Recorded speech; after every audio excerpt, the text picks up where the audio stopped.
Welcome back to World War Now, everybody. I am your host, Conrad Franz, joined as always by Dmitry Kalygin here with a huge week of World War III analysis. The dust has sort of settled. The past 2 weeks have been either live streamed out of necessity due to the kinetic nature of the ongoing conflict and the fog of war regarding information on the ground regarding, the conflicts that have broken out amidst, as we know, the ongoing Third World War. Last week's episode was a live recording of you listening to Dmitry and I reacting to the American strikes on the Iranian nuclear capabilities. So today we're going to be breaking down the Iran-Israel war that the United States got involved in. We're going to see how this ceasefire is holding up, whether this war will break out again before the end of 2025, which I think is potentially likely. We're going to be talking about, of course, the damages that Iran took, how Israel is trying to continue escalating. We're going to be talking about what the U.S. got out of all of these strikes, how this relates to the prophecies, Russia, China, how they factored into all of this. We're, of course, also going to be breaking down the Russia-Ukraine war, which has been raging in the midst of all of this. We're going to be going to the Caucuses, talking about Azerbaijan's role, how Iran is accusing them of being involved with Israel.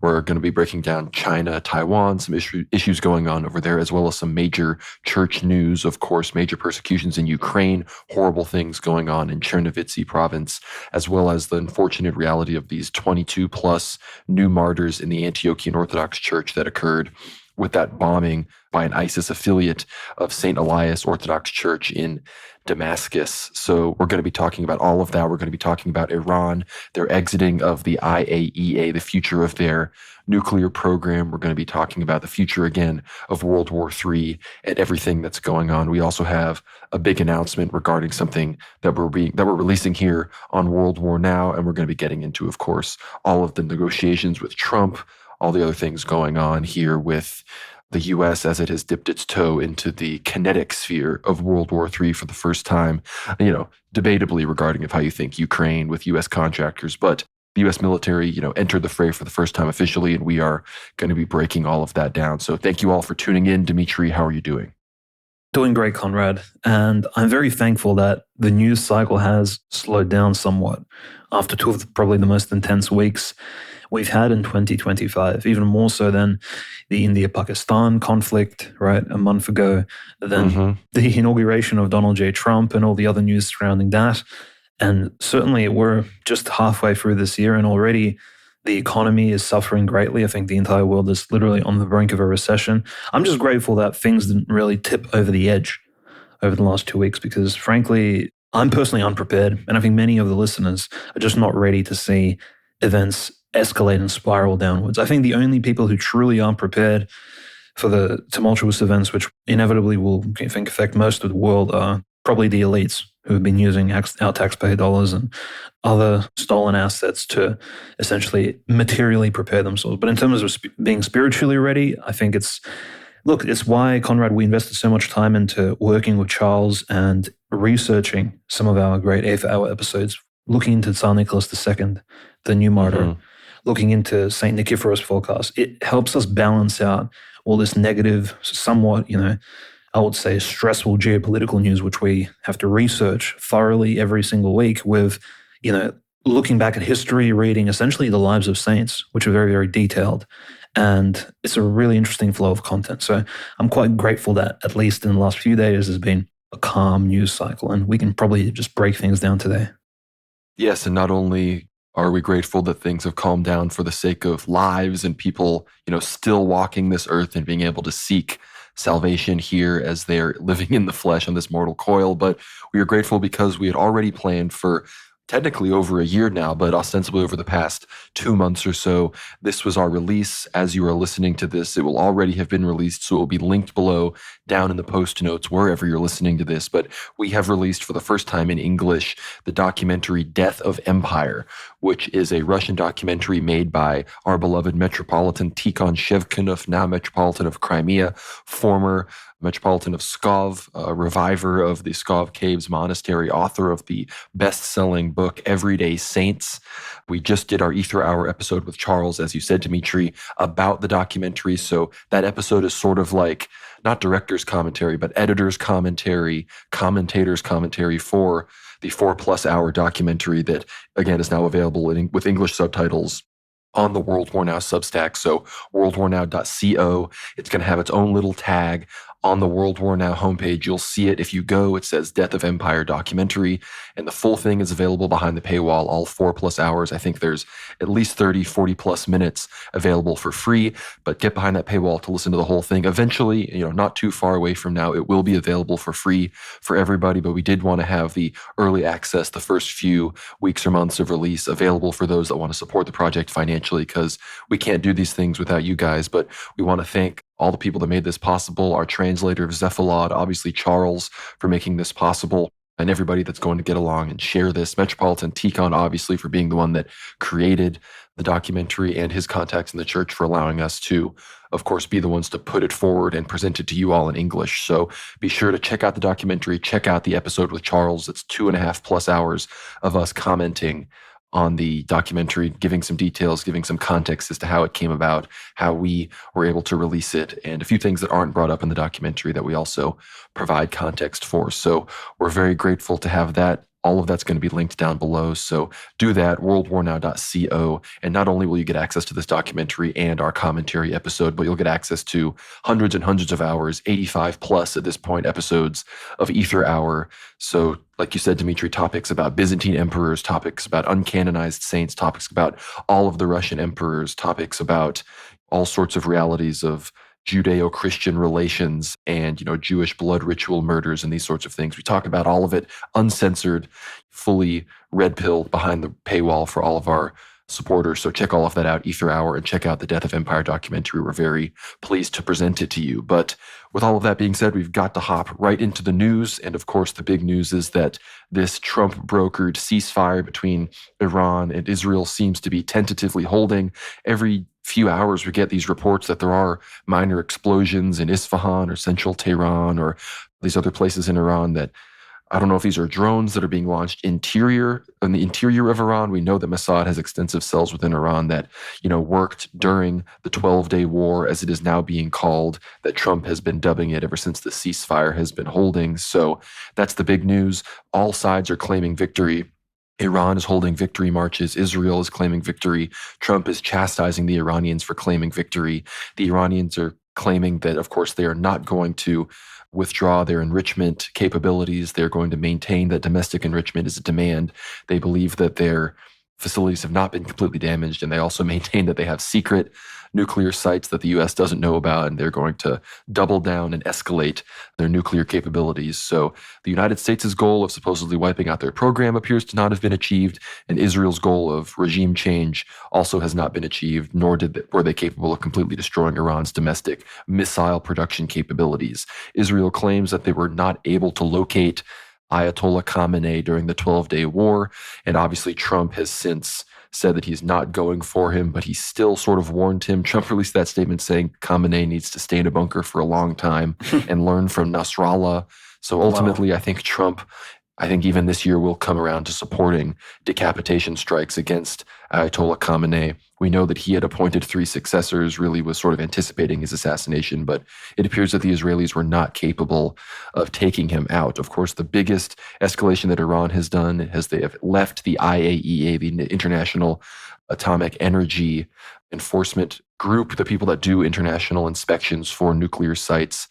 There was rumors that they were going to leave the Nuclear Non-Proliferation Treaty, but they haven't done that yet, although they've maintained that's something that they could do in the future if they continue to face external threats from the United States. So, Dmitry, I'd love to hear all of your thoughts. What are your retrospective thoughts on the U.S. operation, their strikes on the Iranian facilities? Israel, of course, both preceded and followed up the United States strikes with massive strikes of their own. We all remember Trump yelling at Israel for their huge strikes against Iranian military figures as well as Iranian nuclear scientists in the hours preceding the ceasefire. So Iran, of course, we know faced major military and scientific casualties.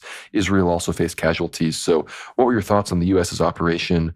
What were the casualties in Iran and Israel? Are people being honest? Are people covering these things up? And where do we go from here?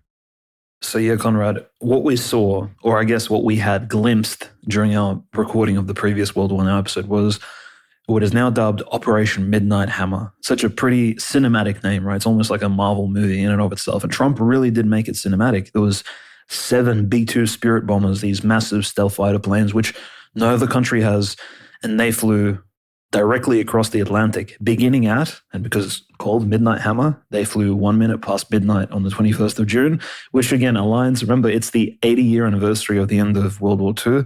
But World War II, of course, Operation Barbarossa commenced on the 22nd of June. So the Russians actually noticed the timing very strongly with the beginning of Operation Barbarossa. But these planes flew across the Atlantic through the Mediterranean, and then what appears to be a mix of either Syrian or Turkish airspace, and then looped around from the north through Armenia, Azerbaijan, just over the targets of first Fordo, Natanz, Isfahan. Most likely they even flew either over the outskirts of Tehran or even, literally over the city itself, probably at such high altitudes, and of course lowered themselves before dropping 2 GBU bombs.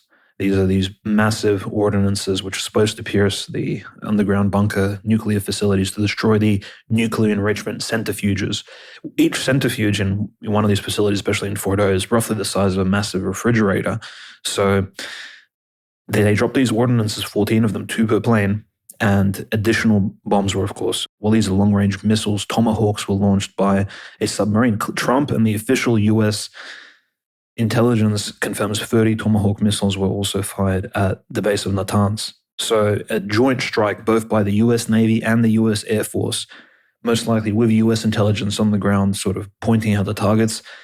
And those planes safely flew home. There was no retaliation. There was no strikes by Iran. There was no US casualties. So the operation was, from a US perspective, successful, but it's still not confirmed as to what exactly the main objectives were in terms of, was it to actually geopolitically scare all of Iran's allies, China, Russia, to show that the US has these next level, potentially nuclear bombers, which again, notice the timing, the 295s, which Ukraine destroyed, those were also nuclear bombers, but they do not match up to the B-2s. They, not in terms of modern technology, not even in terms of, I would just say keeping them safe, right? No B-2 bomber has ever been shot down, at least not confirmed, but so it's a big power show that Trump put on. However, the main goal apparently was to destroy the Iranian nuclear enrichment, which was taking place, especially at the base of Fordo, the deep underground base which Iran had.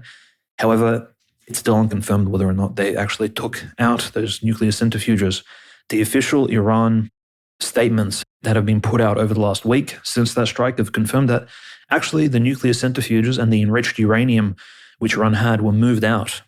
Now, correct me if I'm wrong, Conrad, but if these nuclear materials are hidden underground in a specialized, contained area, where exactly are you going to move them that's safer than, literally being under a mountain in an underground bunker? I'm not sure if there is even a safe area, like a warehouse or, where exactly you're going to keep all these, hundreds of kilograms, tons of material. It's very questionable. Apparently, there's been a report that they're hiding them at some ancient site in Iran, some ancient site going back to BC Persia because it's protected by UNESCO and Trump wouldn't bomb it. But I think that was a bit of a joke report put out recently.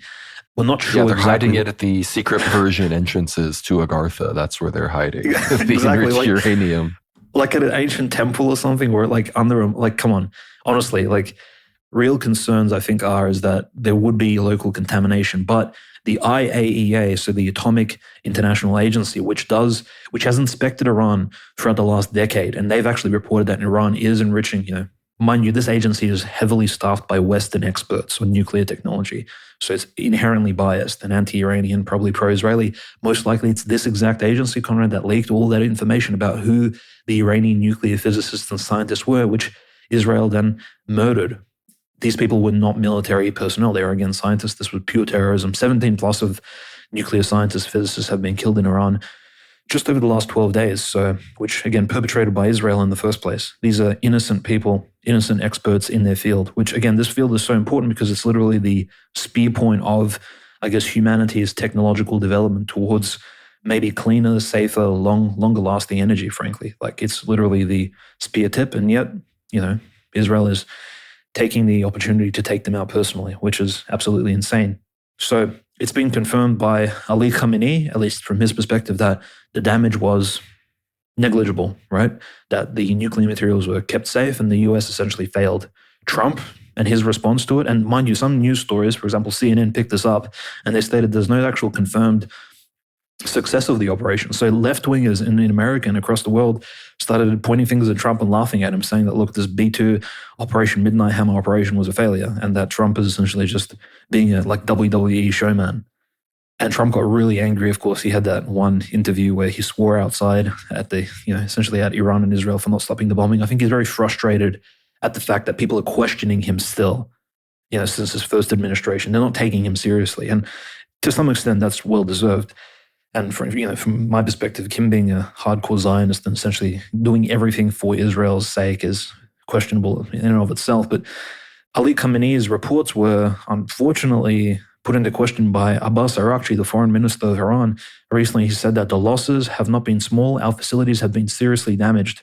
He said this on Iranian state television. And this was when he was commenting on the Operation Midnight Hammer. So we don't actually know who is correct here, Ali Khamenei or Abbas Araghchi. Abbas Araghchi, of course, most likely a bit closer with the Iranian president, because we know the executive branch in Iran is more or less split between the supreme leader, Ali Khamenei, and Dr. Pezeshkian, the newly elected president of Iran. And there are reports, for example, a lot of Russians are passing this on, that Iran, given the high number of generals that have been taken out, the IRGC leadership, these are the most zealous Shia Muslim, you can almost say militant leaders, their deaths have led to a controversial, maybe soft takeover of power. Definitely a lot of power is being transferred and moved around in Iran. We cannot, unfortunately, Conrad, after this 12-day conflict, now that we're almost 24 hours without any long-range missiles being fired from one side to the other, we can't say the same about Israel. Israel, it seems, hasn't lost any officials, military or otherwise intelligence assets, in terms of high-standing public officials, judges, politicians. Netanyahu is more or less safe. We know Western Jerusalem, where most of the executive, the Knesset is located, the Supreme Court of Israel, it hasn't really been hit. Most of the Iranian missile strikes have been against heavily commercialized Jewish cities on the on the western side of Israel, that is on the east coast of the Mediterranean, Haifa, Tel Aviv. There have also been strikes into the Negev Desert. The Negev Desert, of course, is just south of the Dead Sea, where you have that, those essentially it's top secret Area 51 style Israeli nuclear facilities. That's where they're located. There have been some strikes against those as well over the past 12 days by Iran. So it'll be interesting to see when all the dust settles. At the moment, we're still in this fog of war, what the actual damage was to Tel Aviv and Haifa. And then we can, of course, maybe make a conclusive statement as to who came out on top in this conflict. Because Ali Khamenei, the supreme leader of Iran, he has said that, look, Iran was more or less victorious in this conflict. I somewhat agree because, look, the Iron Dome turned out it's not so much made of iron. It's maybe made out of wood or lead or whatever. It doesn't really... Imagine if those two THAAD missile launchers that the US operated, which, by the way, people are reporting that it shot out something like a huge number of stockpile of THAAD interceptor missiles during these 12 days. So there was 100 US soldiers on the ground and specialists operating these two anti-air defense missile launchers, which the US, of course, gifted Israel last year. So big exchanges took place in the last 12 days. And what we can say is that even though the entire Western, globalist, European, American media is against Iran, none of them are making open statements such as Israel is victorious. Israel has been shaken to the core. Israel has never been threatened as much as it has been over the last 2 weeks. And for better or for worse, the spoiled child that is Israel, that's been funded and given freebies its entire 80-year existence, has finally been spanked for the first time in its long and, I think, tumultuous history in terms of actually, bullying those around it, bullying its own citizens, Palestinians, etc. And we finally lived long enough to see this happen. We've finally seen Israel actually threatened and Israel almost, completely shaken to its core. Again, no proper peace treaty has been signed by either side, so we're very much still in the thick of things here. That's very much true. And if this thing sticks and is the 12-year war, 12-day war, then again, we have to contextualize it both in the context of the broader Third World War, raging between the United States and its proxies versus allies of Russia, China, all these other intra disputes between these groups as well. We've talked about these before: Greece, Turkey, the conflict in the Caucasus, what's going on, Venezuela. We could all categorize these as Third World War conflicts. But then within the Third World War, you have regional wars. The main one now, of course, the main ones being Russia, Ukraine, and then Israel versus pretty much all of its neighbors and all of the Islamic world at this point.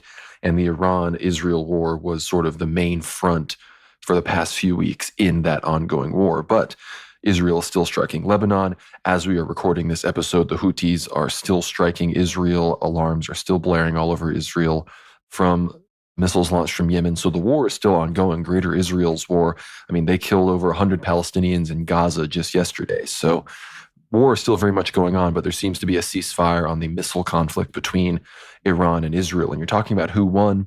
Of course, it was ostensibly Iran who got the last word, if you want to call it that, with their Operation Glad Tidings of Victory, where they launched 14 missiles at the Al Udeid air base in Qatar, which is a United States air base, which the Iranians had warned them in advance that they were going to strike. The United States evacuated all of it. Reports come that the United States had also warned Iran about their strikes on Fordo, Natanz, and Isfahan. So we don't actually know, nor will we ever know, how many Iranians died in these strikes. There's a potential that it was zero. Trump claimed that there were Iranians that were laying concrete, trying to do as much as they could to protect the bases, and trucks that were killed in the strikes, that they were caught so off guard. Of course, Dmitry, you talked about it, how they sent the fighters all the way to Guam, but then sent the real force all the way over the Atlantic, over the Mediterranean, over Syria, over Iraq, where they supposedly, stealthily did it. I don't know how that cohort comports with the narrative that it was basically just planned and they all told each other about these things, but that seems to make sense to me. But unfortunately, you have to think about the war in a few different ways. You have to think about the U.S.'s war on Iran, Iran's, quote unquote, war on the U.S., and then Iran's war on Israel. Israel inflicted the most damage on Iran of any party on anyone else in the war. That's indisputable. There's no way that you can deny it. Certain days, Iran lost 35 plus Air Force officers. They've lost dozens of nuclear scientists. The entire leadership of the IRGC that was in power before the 12-day war began was completely wiped out. Effectively, everybody except the Ayatollah and Abbas Araghchi themselves were taken, and Masoud Pezeshkian, pretty much everyone except those three that was in a high-ranking position within the scientific or military leadership within Iran were taken out. There's a rumor that because none of the clerics were struck, people are saying that, there was a specific wearing down of the hardliners within the military to allow for more of these specific clerics to come to power. Others say that the clerics under the Ayatollah that are even more radical than him, and he was a generally more radical faction himself, they say that now they're in power. So I don't think we really know the truth about what's going on behind the scenes in the Iranian regime. But we do know that Khamenei is still alive. But we do know that at this point, whoever is leading the IRGC, whoever is leading the Iranian army, navy, and air force, we really don't know who these guys are effectively. These people were not at the political fore. Even at deeper levels of political analysis, these guys would have been very unknown just a few years ago. So we're going to have to look into who these characters are and look into the current status of the Iranian regime and what some of their decision making is going to look like in the future. Because, Pezeshkian, we do know that he's part of the Zarif gang, that are these reformists that want rapprochement with the West. But even Pezeshkian has, of course, been forced to side with Khamenei and Araghchi on, the line in the sand being domestic enrichment, which is why he went along with, I believe, leaving the IAEA. So that's the situation we're dealing with there. But the other situation, obviously, being Iran's strikes on Israel, being probably the most successful, relatively speaking, to each power of anybody. Despite Iran sustaining more damage, Iran has 92 million people. Israel has far less people than that, despite having very strong allies. And again, like Dmitry said, we don't know the truth about these strikes. Israeli Channel 13 admitted that due to military censorship, a perception was created that Iran was not as precise as they actually are, but in reality, their strikes were quite precise. And I think, again, the biggest success of this whole war, when you factor in that Iran was able to allow their leader, Khamenei, to survive, as well as their president, Pezeshkian, and then maintain their goal of keeping domestic enrichment and claiming that the sites weren't completely destroyed. That strategic victory, combined with the fact that they radically decreased Israel's missile supply, like you said, Dmitry, they claims of up to 15, even 18% of the world's THAAD missile interceptors and interceptors for other devices were used in this 12-day war. So again, assuming that Iran had a lot more missiles to go, and we know that they did, they really could have done something to Israel that would have required the United States to get engaged very, very directly. I'm sure the UK would have been regularly flying its planes from its bases in Cyprus from Akrotiri and Dikalia to Israel to defend them. You'd have seen US jets all over the sky intercepting these things. It would have been insane. So the Iranians did show Israel that they are a real threat, that the Iranians can really, really do real damage to the civilian and military infrastructure across Israel and, occupied Palestine. So from that perspective, the Iranians did win. However, the U.S. withstood no damage. And if it's discovered that really any Iranians died or any substantial amount of Iranian people were killed in the U.S. strikes, and we know they were in the Israeli accompanying strikes, then unfortunately, as it was called, Operation Glad Tidings of Victory was a bit of an embarrassment. And maybe they take the fact that they got the quote-unquote last word as a victory, but they launched 14 missiles, 13 of them were intercepted, one of them touched down in an empty field, literally nothing happened. And when you factor in that not only did the United States operate these THAAD interceptors on the ground with soldiers, but U.S. jets were actively refueling Israeli jets as they struck Tehran, as they killed hundreds of Iranian civilians. The United States did everything short of actively participate with its own jets in the sorties on these cities because they struck the nuclear sites. They used jets, submarines, and B-2 bombers. They refueled Israel's jets. They operated defense capabilities on the ground. They literally did everything except fly planes that struck Iranian civilian centers themselves, which at this point it would be barely as much of an escalation from an operational standpoint in the chain of command. So the fact that the Iranians did that response on the Al Udeid air base shows that they very much fear the United States, but the United States, on behalf of Israel, knows how much they'd have to get involved if Iran was allowed to keep going, that the United States did have to rein Israel in at least a little bit, because they knew where this thing was going. However, on the other side of things, Azerbaijan, who, like I said, we're going to talk about more in a second, their airspace has been accused by the Iranian ambassador to Armenia of facilitating the flight of Israeli drones and potentially even planes to do strikes on Iran. Azerbaijan has denied this, of course, but between all these countries, Syria now, having taken out Assad, the U.S. doing all of this, Israel, and now Azerbaijan, its neighbors, Iran, it's clear that they recognize Israel as the enemy, and many have said that their strategy should be to focus on Israel, that I agree with. But if they are going to strike the United States as well, they either need to actually do something or they need to just focus on Israel. That's at least my perspective. And frankly, striking Azerbaijan would probably be more productive than going after the United States as well. But again, the enriched uranium itself, that's sort of the question. It's clear that Iran likely has centrifuges elsewhere that can produce the highly enriched uranium and then get it to potentially weaponized levels. But how soon the facilities at Fordo and Natanz can be rebuilt, we're not going to know exactly. But nobody seems to know or be claiming to know where the 900 pounds of highly enriched uranium actually is. Some say it was distributed, like you said, Dmitry, was put in some of these other places. I think we really are incapable of knowing. And at this point, Iran, and again, we could have a whole discussion about the nuclear stuff. Obviously, my perception on all of this is part of the reason the U.S. wants to maintain the current status of nuclear proliferation is the more countries get it, the more the myth of mutually assured destruction, the more that myth gets chipped away, and people will eventually realize that nuclear strikes actually can be used tactically or otherwise, and there's not going to be this devastating eternal radiation. So people are going to return to an era of warfare where they may actually move and, do things on the ground without fear of this big nuclear strike that, again, there still could be nukes, there still could be huge bombs, but a nuclear Armageddon may not be in everybody's, collective consciousness as it is right now if things go a certain way. So I think that's a big part of why, the nuclear proliferation thing is being radically enforced.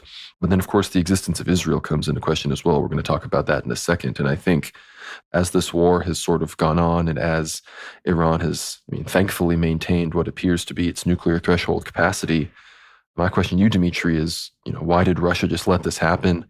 Why did the Chinese let this happen? It appears that China they did not want Iran to close the Persian Gulf when the Iranian Majlis voted to do it and sent it to the Supreme Council, the president and these people to actually sign off on that. The Chinese were like, no, you better not be closing the Persian Gulf, and Putin made his comments about there being 2 million Jews in Israel, wanting to protect them. What really happened with Iran's allies? No, very apt, Conrad. We need to comment on Iran's potential allies. And I would say Russia is a literal ally of Iran because Iran was the first country to supply Russia with arms at the beginning of the SMO. They unequivocally agreed with Russia's liberation, but other countries would call it annexation, occupation of some of the territories, including Kherson City from the very beginning, providing the Shahed drones, building a Shahed drone factory in Tatarstan outside of Kazan for the Russians to use and for them to build their own Shahed models. Iran has cooperated with Russia across the board throughout the entire special military operation. And of course, Russia's, the former defense minister Shoigu has visited Iran so many times in 2024. There had to be close cooperation between the two nations. I think the agreement that Russia and Iran had can be steadily ignored here, because when we look at speculative realities here on the ground, Russia at the moment does not have an ally in the entire Middle East or even the greater Middle East. Even Central Asia, we look at Central Asia on a broader spectrum. Yes, some of these Central Asian countries did attend the 9th of May parade, but what is the parade even worth when you have Kazakh special forces training in the UK with the SAS? Like, Kazakhstan is Russia's Russia's underbelly, and they're training with British intelligence officers and military officials what can we in the former British imperial lands, which again were very anti-Russian for a long time. We don't even need to mention how contradictory this is, given that the UK is probably the greatest hawk in the current Russo-Ukrainian conflict. So Russia is facing essentially almost like a starvation. It's on a fast from any sort of long-term alliances. Yes, the North Korea, with allowance being given from China, mind you, North Korea is what Belarus is to Russia in relation to China. So China has to, of course, sustain North Korea, and North Korea does what China allows it to do.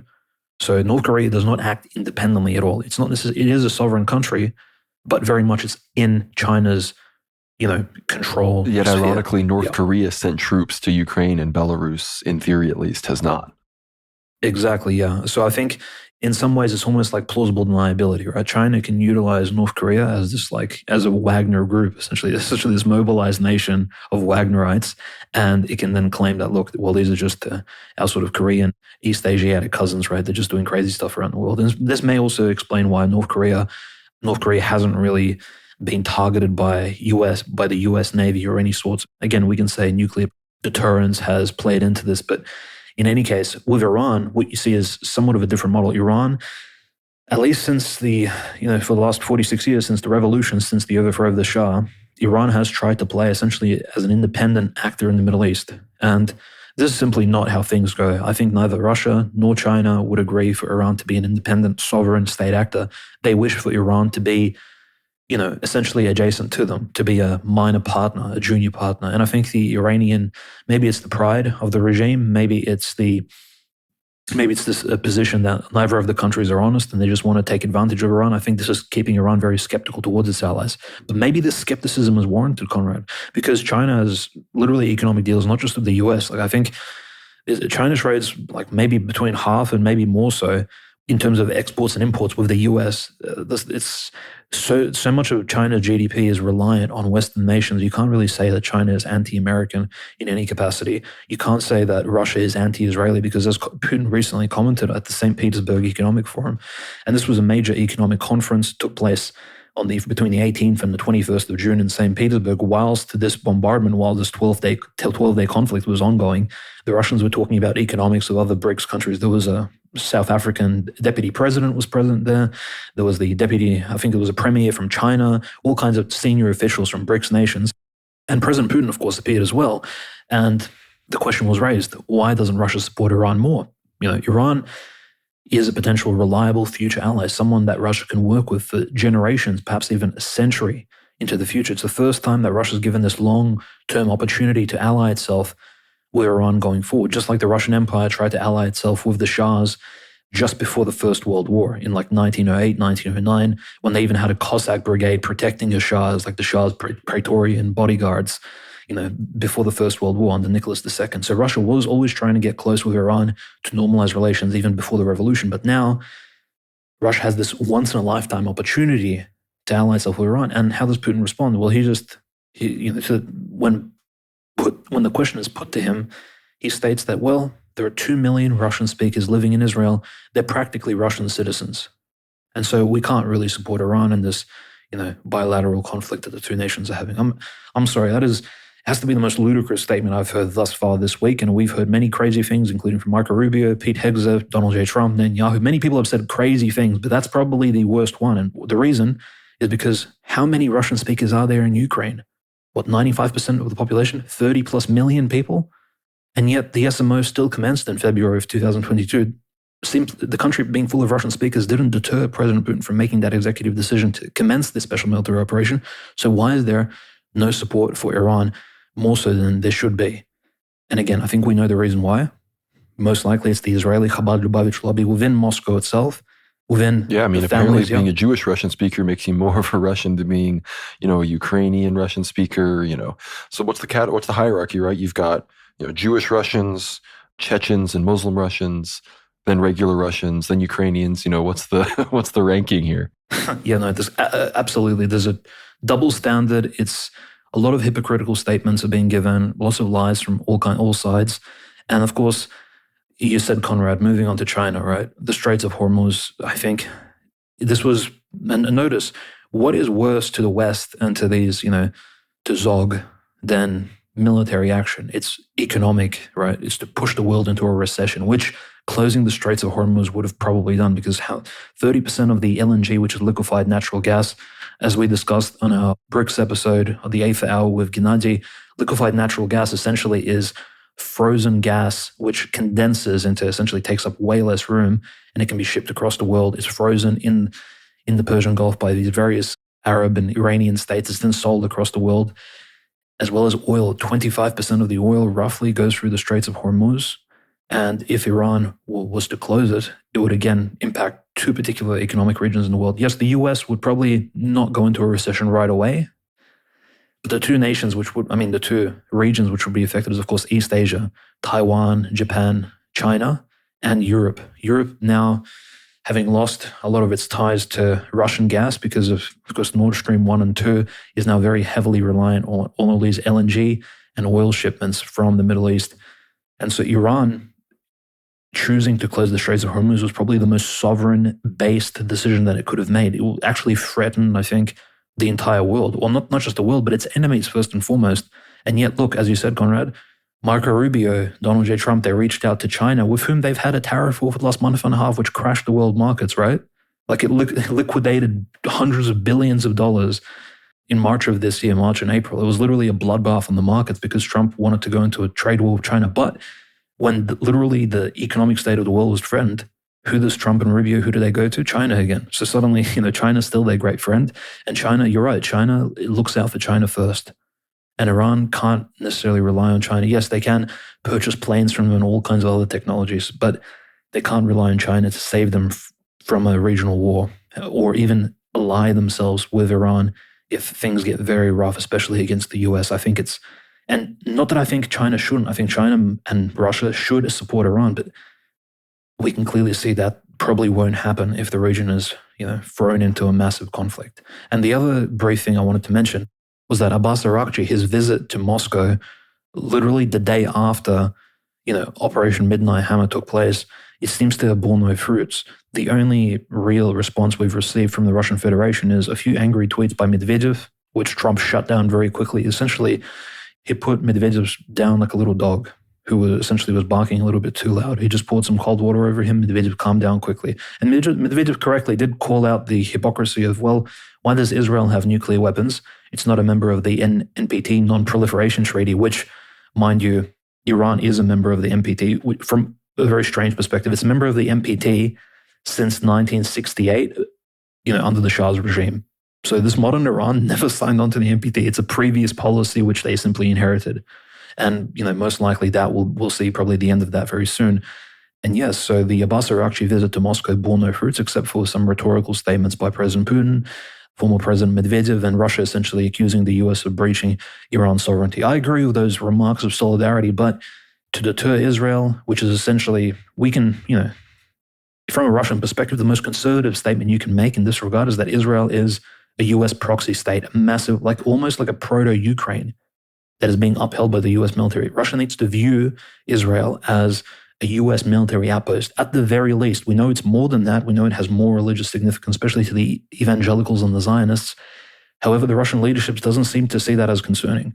They think maybe we can befriend Israel as well. I don't think so. I think Israel is already heavily invested into its relationship with the US, with US Protestants of these various sects and dominations. And I think Israel is a little bit skeptical of Russia's potential rising nationalism and, shall we say, Orthodox Christian tradition, which again threatens Talmudic Judaism as an ideology and really puts into question everything that has been pushed for the last 80 to 100 years since the Russian Revolution. So generally speaking, Russia is trying to befriend an enemy and they're not allying themselves with maybe a natural ally in the Middle East who could again, help even Christianize not just the Shia world, but Central Asia generally, especially if, as I said on the live stream, like Russia and Iran could have a very fruitful relationship, but Russia may need to actually hand out the olive branch first because Iran is very skeptical. They're very cautious. They know that they could be backstabbed by any of their friendly nations, including Pakistan, which we know is heavily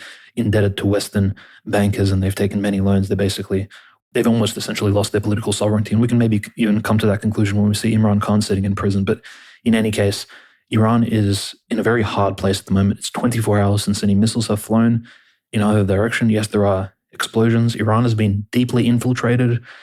The last thing I'll say about the conflict inside of the country, over 700 plus assets and spies have been arrested. Iran has been hanging people off of cranes. They've been executing all kinds of spies with really brief trials, no chance of appeal, similar to Nuremberg.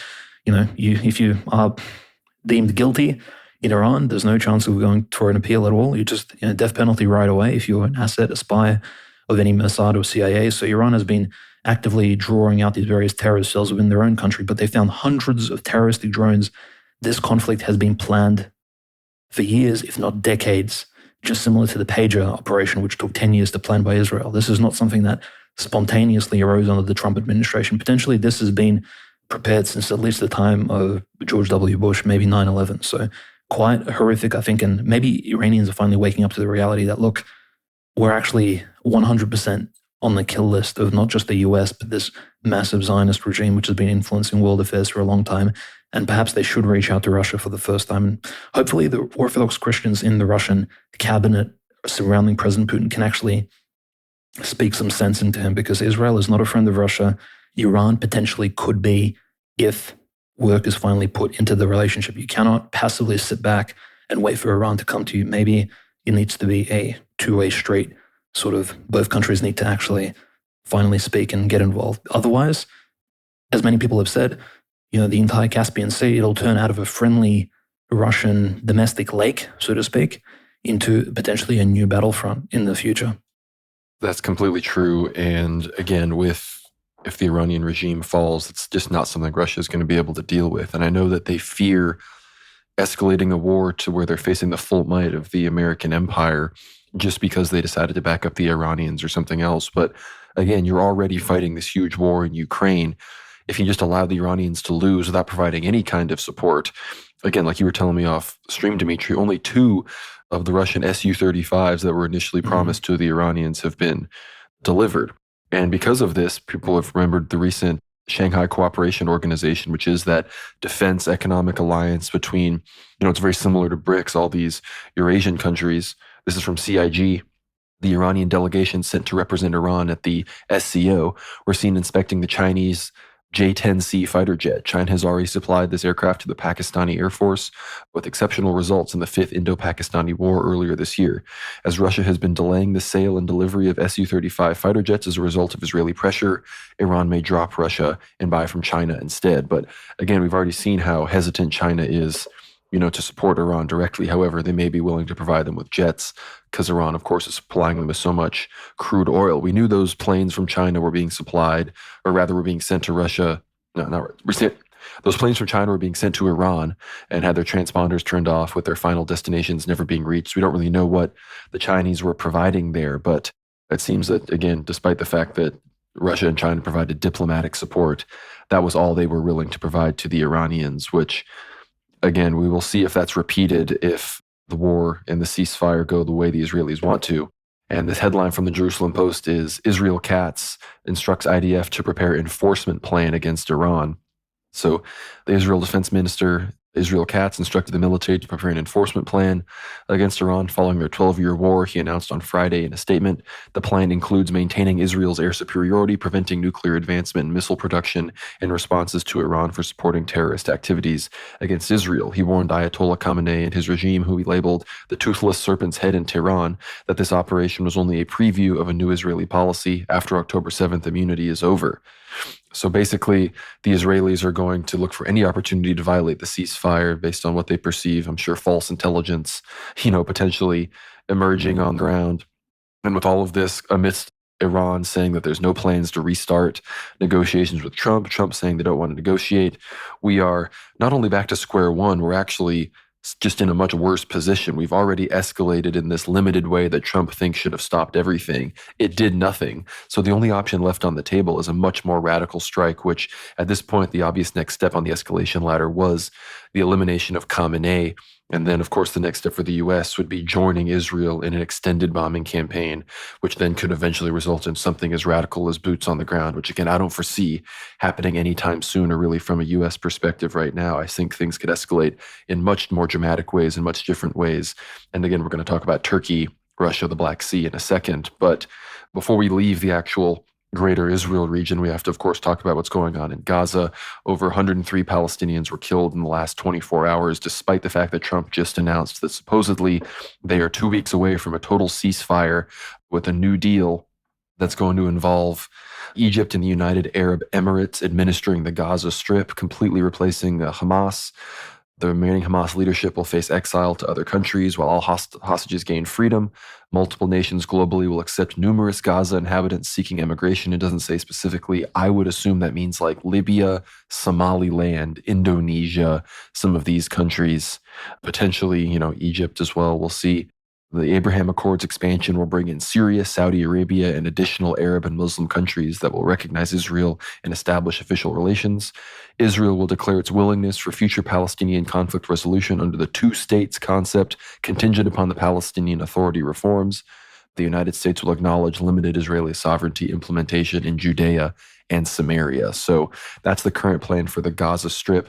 In the midst of all of this, huge Israeli strikes occurred across southern Lebanon, targeting Hezbollah ammo centers. At least 3 people have been killed so far, if not more, many injured.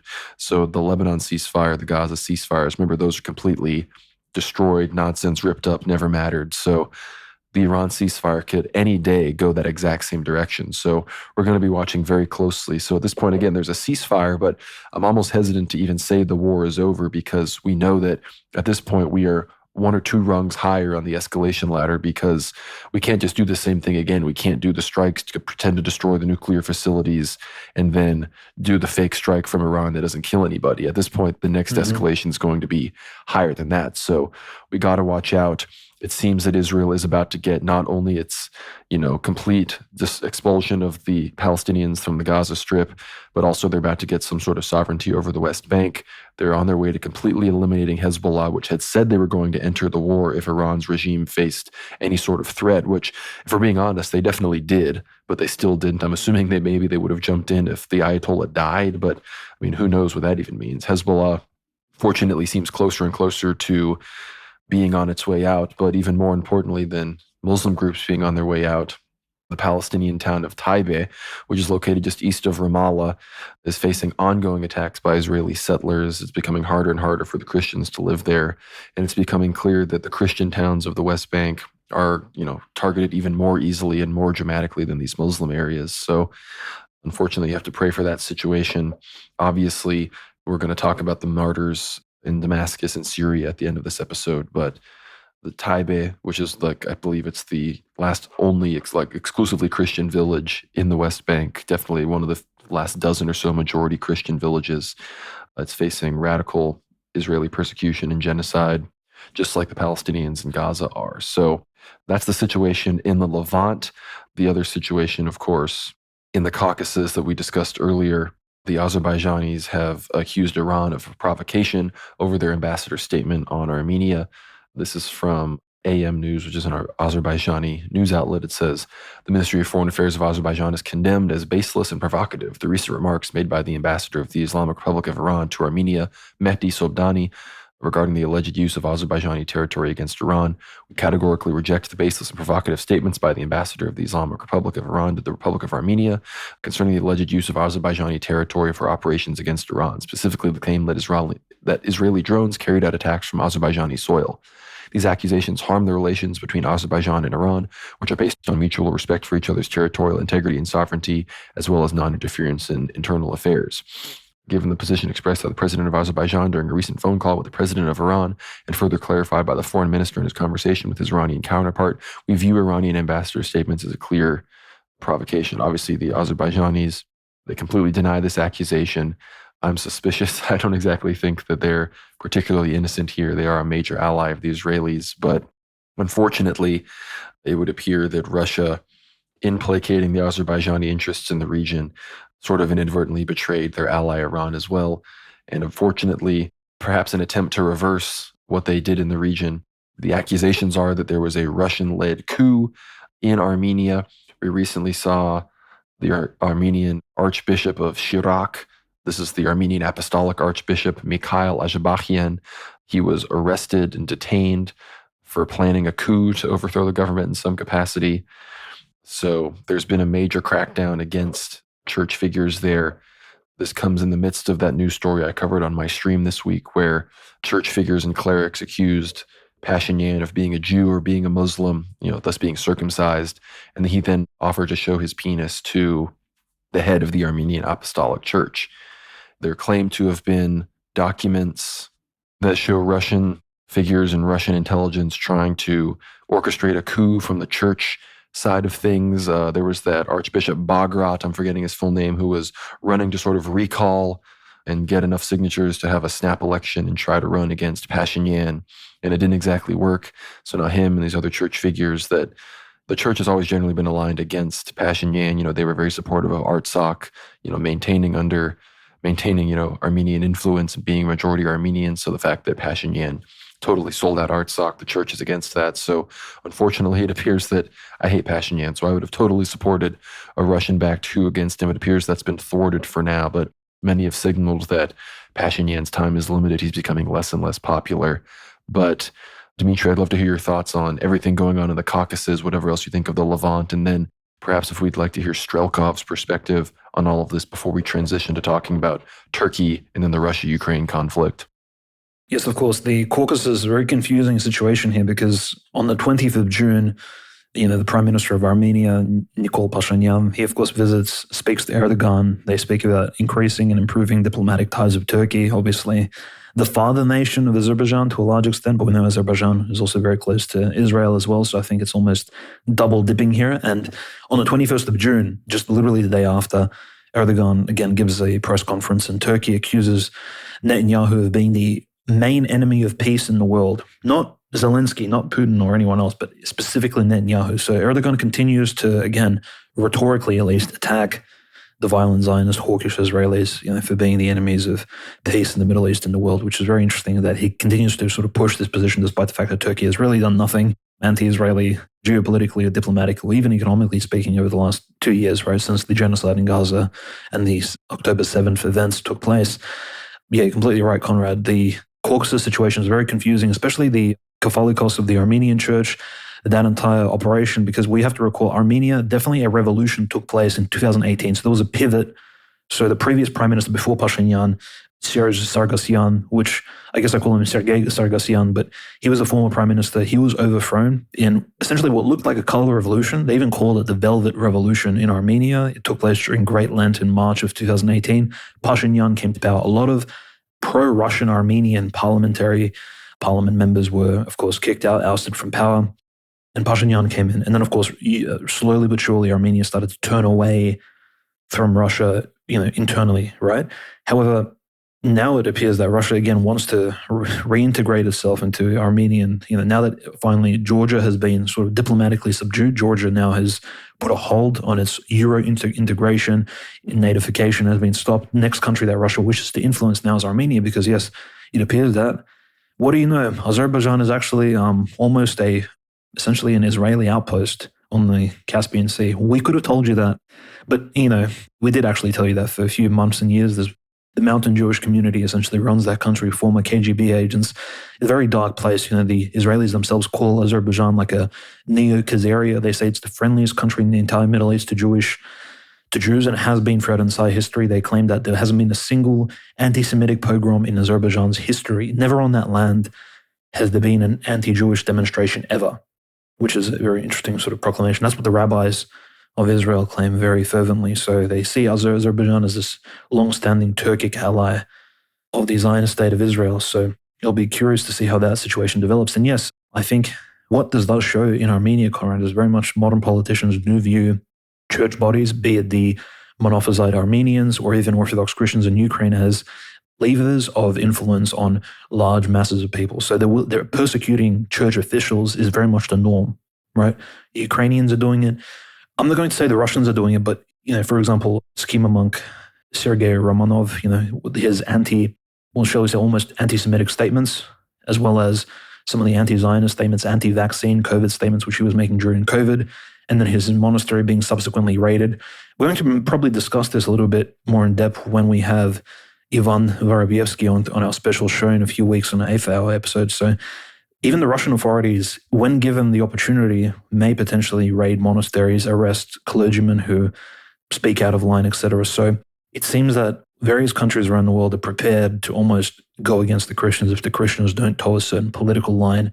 This is the reality in which we live in. And I'm not saying that the Armenian church was correct in this particular case, but Pashinyan is a real scoundrel.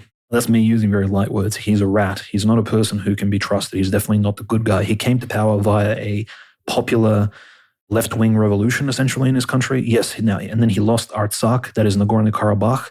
And after he lost, what was his statement, Conrad? He said, well, we may have lost Nagorno-Karabakh and Artsakh. However, we have gained our sovereignty. It's like, okay, it is, right. Contradictory, right? But it is what it is. You literally lost the war to Azerbaijan. So the man is a sellout. The question is, who is he going to sell out to next? Right? The IRGC, we know, has been training Armenian special forces for some time. Pashinyan, I think, is looking for almost like the higher bidder. He is a political, forgive my language, prostitute. And he's simply looking to sell the entire Armenian nation out to the highest bidder. And unfortunately, I'm not sure if that highest bidder will be Russia. Hopefully it is, because then at least, some positive things can be brought to that region. And maybe Russia can, put a dent into that Turkic belt development that Erdogan and I think some of the Central Asian countries that we're looking for. As you said, this is a major risk to Russian geopolitical interests. Just to its south, if all of these Turkic quasi-Islamic nations unite and again form this almost like an anti-BRICS economic/political alliance, which will be at least passively Russophobic, because we do know in a lot of Central Asian countries that have been aligning themselves more with Islamic, anti-Russian values. They view Russians as these imperial white colonizers. There's all kinds of very interesting changes taking place that have been taking place over the last 30 years or so in Central Asia, which again, people like Erdogan and Aliyev were going to exploit over time. So it's probably a good thing if Russia is somehow trying to bring this sellout Pashinyan into its corner. It's not the greatest ally, but you need to work with what you have, I suppose, on the ground. But speaking of sellouts, al-Shara al-Jilani, you can say almost the modern emir of Idlib, the leader of the Sunni Muslim Ummah, has made almost a complete stand down during the Iran-Israel conflict. There's been no statements in terms of Islamic solidarity. If anything, he allowed Israeli planes, drones, missiles, all kinds of things to fly over his territory. This is a complete cuckoldry of the Muslim world to Israel. We can say this, the Sunni Muslim world has completely bowed down. They're on the floor. They're in a full prostration before the Zionist warlords when they're completely subjugated. We can say that now conclusively. The only Sunni Muslim leader in the world who probably has some sort of backbone is maybe Erdogan, but even then, I think that's more Turkish rather than Islamic in nature, his particular behaviors.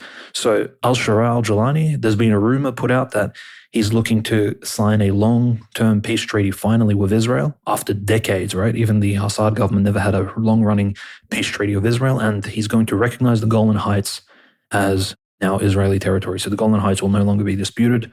They'll be officially Israeli. This is just a rumor, but nevertheless, we have to sort of put it out there because potentially this is what will happen before the end of 2025. So Syria will be completely, not just weakened, but we see even now, Syria has been bombed on Wednesday this week.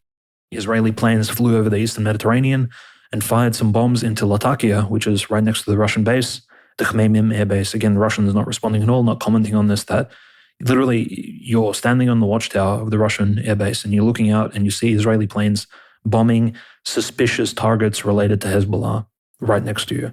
But you don't react because, again, there's no call from the top, and don't you even dare fire any missiles at the Israeli planes because that would, again, bring the world into a third world war, et cetera, et cetera, et cetera, and all these other bad negative consequences, which, again, the Russians have been signaling. They don't want a massive world war. They instead wish for their interests to be constricted, and they wish to be strangulated politically, especially in the Middle East. They wish to be cut off from any potential alliances. This is very, very bad. And as you said, Conrad, the 4 people killed, including one of them was a teenager shot in the neck by an Israeli soldier in the West Bank. This is the beginning of something that potentially could lead to a further genocide of Palestinians in the West Bank. Because these Zionist settlers, by the way, when they go out and they conduct these pogroms against the Palestinians, they do so indiscriminately. They act against the Christian Palestinians as well as the Muslims. They do not care. For them, it's all goyim, the most radical Zionists and Israelis on the ground who aren't part of the IDF, these settlers. Essentially, they're forming these civilian militias. And just like, the pogroms which we discussed in our 8th hour episodes in Ukraine, Belarus, and the Pale of Settlement, when they were attacking Russian Orthodox Christians and Ukrainian Orthodox Christians, they're doing the same with Palestinians, essentially provoking them.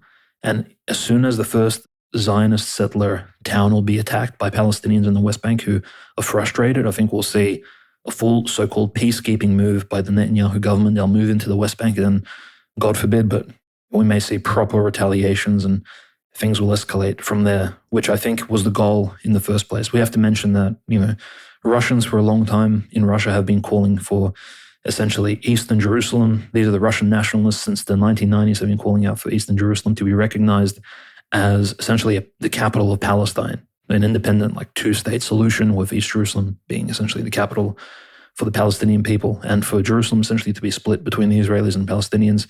That is a reality which I think we're very far from at this point, because Israeli domination is supreme. And as you said, Conrad, it appears that the Sunni Muslim leaders of the Gulf states, including, of course, Egypt, Jordan, putting a lot of pressure on Hamas to calm down, to essentially submit to Israeli domination, to move out of Gaza and to, again, rebuild that. Whatever Trump was going to make there, essentially like a new Las Vegas, he wanted to turn Gaza into this Florida-style resort strip, and again, most likely displace hundreds and thousands of so-called radical Hamas supporters somewhere to Libya. So this is very much still in the books. It hasn't been postponed. It's still very much in the works. Remember, as we said, Iran did not take out any of the Israeli leaders over the last 12 days. Israel is very much still in the driver's seat. And the bombing of Syria over the last week, the bombing of Lebanon, and the continued genocide in Palestine, they really do show that Netanyahu government, and look, is still in control. Trump on Truth Social, and last thing I'll say is Trump on Truth Social pointed out in his tweet, he said, if Netanyahu was an American, he would grant him a full pardon. Of course he would. You granted Jared Kushner's father, who was essentially a straight-up criminal, you made him an ambassador to France. He couldn't even speak French.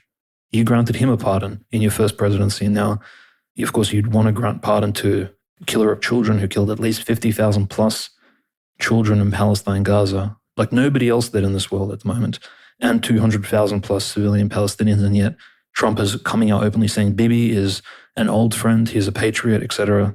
It's comical levels of absurdity. We wish these messages were not sent by the American president, but they surely were.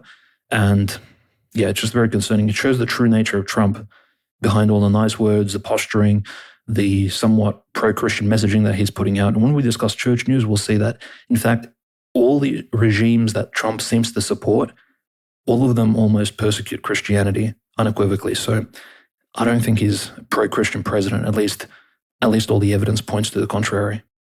And unfortunately, when it comes to the Ukraine situation, it appears that may manifest itself as well, because obviously we're going to talk about some disgusting realities of the ongoing persecutions on the ground. But Trump recently, right after, supposedly claiming victory in the 12-day war between Iran and Israel, his immediate visit afterwards was to The Hague in the Netherlands, to the big NATO summit there. And I think the two biggest figures he met with were Zelensky and Erdogan. And we've, of course, just been talking about Erdogan and Turkey. And they've been playing such an important role in the Russia-Ukraine war. Of course, we've discussed in many ways how Turkey is to Ukraine what Iran is to Russia, but Russia doesn't understand that. They don't treat Turkey the same way the rest of the world treats Iran for how it supported Russia, despite the fact that Turkey's always been the number one drone supplier.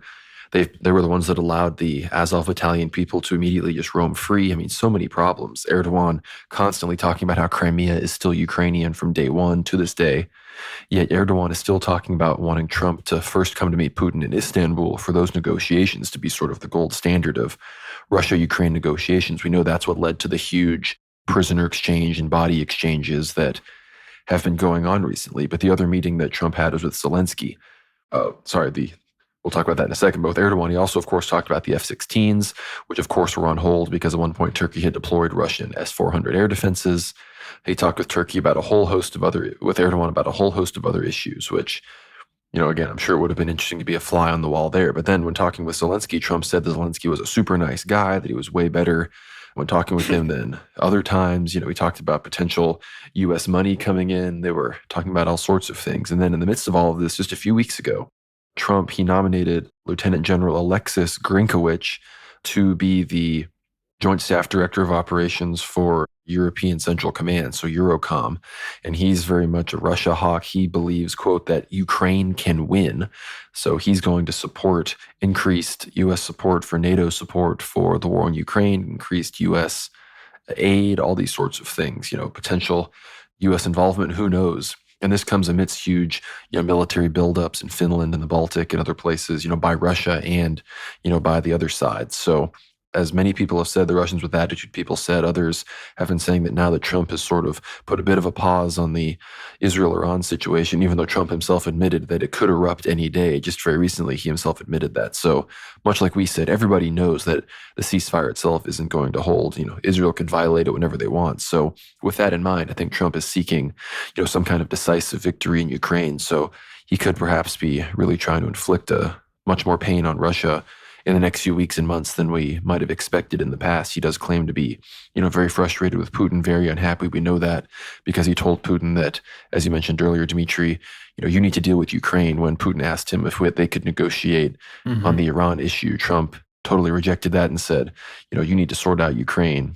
And, I do think we're going to see Russian advances there, but it's clear that Trump, again, who at one point claimed he was going to end that war before he was inaugurated, seems like he's going to be escalating there very soon. No, absolutely. And I'll just mention briefly Strelkov's statement on the entire affair and, his particular take on Ukraine, Iran, how these two, events sort of align. So essentially he states that the 12-day Middle Eastern war, the situation has dramatically changed around this war. He says that it's essentially a disgrace. He suspects that there was a coup d'etat that took place in Iran, using the war again with Israel as a cover. And the leadership of the IRGC and its allied military political structures were either removed or destroyed. And since this coup was likely prearranged with the US and Israel, this war was then halted, and Ali Khamenei announced that all the objectives were achieved. Right? And similar, I think, I'll just comment on Strelkov's statement that notice how Putin said the same thing about Syria when President Assad was ousted. He stated that the war in Syria ended and Russia achieved all of its goals, and we're not just exactly sure what those goals were when, of course, former Al-Qaeda HTS came to power, so very strange. And then Strelkov, of course, says that Raisi's sudden accidental death points towards this, the withdrawal of Iranian troops from Syria, of course, before the revolution in Syria took place in December of 2024, Israel's rout of Hezbollah and Hezbollah standing down during this war. That's actually a good point, Conrad, that Hezbollah, if Iran, say its vital military structures within Iran were truly threatened, wouldn't Hezbollah begin bombing Israel as well? But no, Hezbollah completely stood down, which was very curious. The dismantling of the Houthi military structure in Yemen, which Strelkov claims took place as well, is an interesting sort of point there. He said the rapid collapse of the Assad regime, and of course the massive Israeli airstrike, which was coordinated internally with huge sabotage campaigns within Iran, including potentially air defense systems of Iran, because at this point, it's already, it's not confirmed, but no Israeli planes were shot down. At least there is zero clear evidence, including photographs, or there's no footage of pilots. There's no captured Israeli pilots because, again, they were all, most likely, if they were shot down, they were shot down over Syrian or Iraqi territory. There's no evidence that Iran succeeded in taking out any Israeli planes. So lots of questions there. And Strelkov, of course, said that obviously China's passive reaction was a result of the fact they were also warned in advance of this entire theater that took place. And his concluding thoughts were that for Russia, the entire thing has been incredibly embarrassing. Putin was essentially put into his place when he offered to mediate by President Trump personally, and Putin had nothing to answer in response. Of course, I also add that Medvedev was also put into his place when he mentioned the N-word, nuclear, and Iran is now back under Western control, according to Strelkov, which is bad for Russia, according to Strelkov. And Strelkov also says that Trump is now appearing as a victorious peacemaker, at least to a large portion of his electorate, as well as the world. And if this peace really does last, which I do not think it will, because obviously the US Navy is still very much in position. There's forces all over the Middle East. Trump will come out again victorious in the diplomatic sphere. He will be one of the strongest, not that he isn't already, but he will be one of the most dominant political figures in world affairs, maybe even American history, because he's apparently the big kingmaker, and not just in the world, but in the Middle East in general. And thus far, again, Strelkov's conclusions are fairly negative, but I think we can almost say for certain that whatever has taken place in Iran had little to no impact on the Russian war in Ukraine in terms of Russian advances continue to be successful. Russia is, in fact, has kept true to its promise, like President Putin said at the St. Petersburg Economic Forum. Its main goal is to, again, subdue the 4 territories, to take them back under Russian constitutional control, to create a buffer zone in the Sumskoye Oblast. And that's exactly what's been going on recently. And especially the front that's very interesting to us is that Russians have, according to some reports, crossed into the Dnipropetrovsk Oblast. And where exactly is where Zaporozhye, so on the far eastern side of Zaporozhye, where Zaporozhye meets with Donetsk, meets with the Dnipropetrovsk Oblast. The Russians have reached those borders, and they've been fighting across the borders as well. So Russians have, in fact, finally reached that point where they've crossed over into an additional buffer zone. And there's been some interesting analysis, Conrad, from Russian top military guys on YouTube, on Telegram, that have stated that maybe like a very optimal goal for Russia would be to create essentially 3 massive buffer zones, one of which is along the northern border of Ukraine, that is Sumskoye Oblast, Kharkovskoye Oblast, is turned into this neutral buffer zone. Dnipropetrovsk turned into a buffer zone oblast. And again, this is super speculative, but they said Nikolaevskaya Oblast as a buffer zone between Kherson and Odessa, which we're a long way away from that. In fact, neither side has crossed over the Dnieper in the Khersonskoye Oblast for over a year and a half now. So it's been very, very much steady. In fact, a lot of Russians in the Khersonskoye Oblast have moved away from the border because Ukraine roughly shoots about between 40 and 50 shells over the Dnieper border at the Russian territory. So it's actually not safe for Russians to live along this, famous historical river in which Saint Vladimir baptized the Russian people over 1,000 years ago. You just simply have to live further inland in Kherson because Ukrainians unannouncedly just bomb the Russian and Ukrainian settlers there, which it's very similar to what was happening for 8 to 10 years during the Donetsk-Lugansk situation when Russia sort of refused to commence an SMO or refused to bring in peacekeeping troops. Donetsk was being sort of steadily bombed every now and then, unpredictably by Ukrainian border forces. And there were civilian casualties, which were growing with every year. About 50 to 100 people every year would die to these long-range bombardments. Now, again, it's not just artillery that's being used, it's the drones that are being sent over. They can easily fly tens, maybe hundreds of kilometers and hit civilian targets as they have been. So the conflict in Ukraine has been heavily going into Russia's favor. Russia has been taking villages. Again, Pokrovsk is far from being surrounded properly, and this is a potential siege which we've been chatting about for over 6 months now, but the Russians are pushing steadily along the western border of Pokrovsk, using Shevchenko, the former village on the outskirts of the city, as essentially like a bridgehead base. It's been in Russian control for at least 3 months now. Again, how many people died for Shevchenko? Probably thousands at this point. It's quite a bloody conflict. And essentially how we can probably conclude this week's analysis on the Russo-Ukrainian end is that it's essentially a death by 1,000 cuts. The Ukrainians are suffering on all ends, and there's even big discussions within Ukraine itself. For example, Rustem Umerov responded to a question. This is the defense minister of Ukraine. He said very openly that Ukraine at the moment is not looking to lower the conscription age. I'm like, and the natural question to that would be, how much lower can it go if not 18, 19? What are we looking at? Conscripting or drafting 15, 16-year-olds? So truly, the Ukrainian army is still very large in size, 500,000 people plus strong. We can easily sort of say that. However, if it wants to bring in new recruits, it well and truly is running out of them. So who are they going to go for? Young teenagers? Again, that would be not the first time young people would be used in war.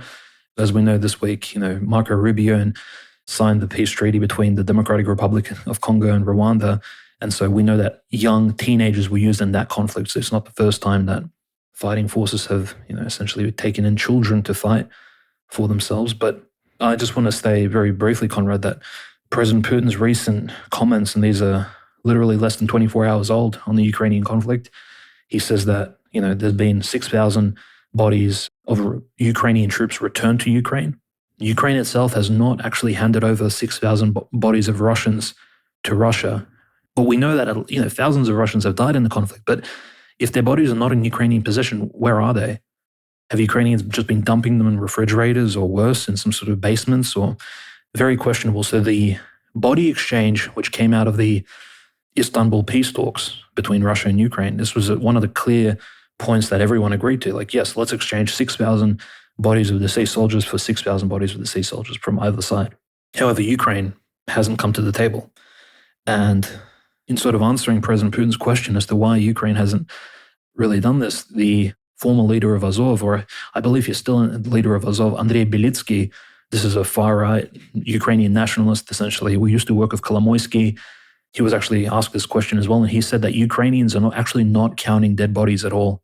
He says, we don't have the funding in Ukraine to organize and to look through bodies and sort of identify them. He just says, we just keep them all together, like sort of clumped up, in some sort of refrigerators or morgues.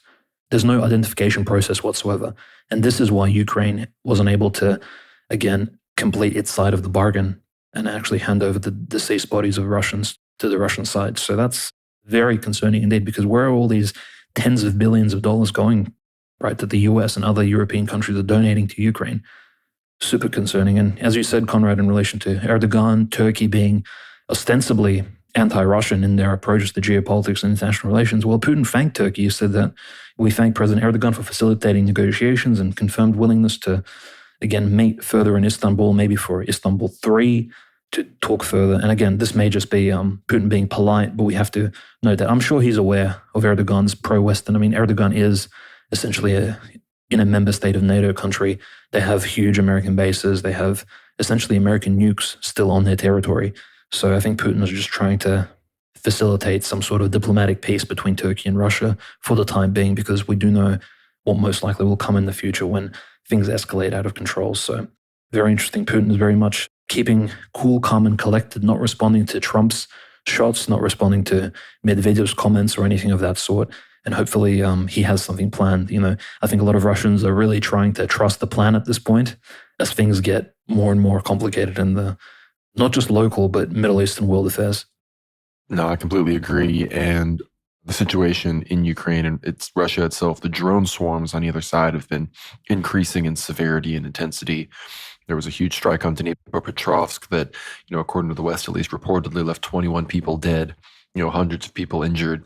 That was on Tuesday of this week. So very big exchanges going on here. And again, at a certain level, I think the Russians were relieved that, Iran and the Israel war was tying up American attention. But at the same time, you mentioned, Dmitry, these buffer zones that need to be established, the plan, and, again, how we've talked about how in theory, the many statements we've gotten going even back to 2022 and definitely into 2023 and 2024, Russians claimed that all of their goals of the special military operation, demilitarization, denazification, all these sorts of things would be achieved by 2025. So we're, getting close to the halfway point here. And despite the fact that Russia is making gains, these gains don't involve huge military casualties and they're both not taking huge territorial gains. Like you said, Pokrovsk is yet to be taken, and the Ukrainians are not taking as massive of casualties, as in theory they could be. So with demilitarization being one of the goals here, that means that Russia is very much banking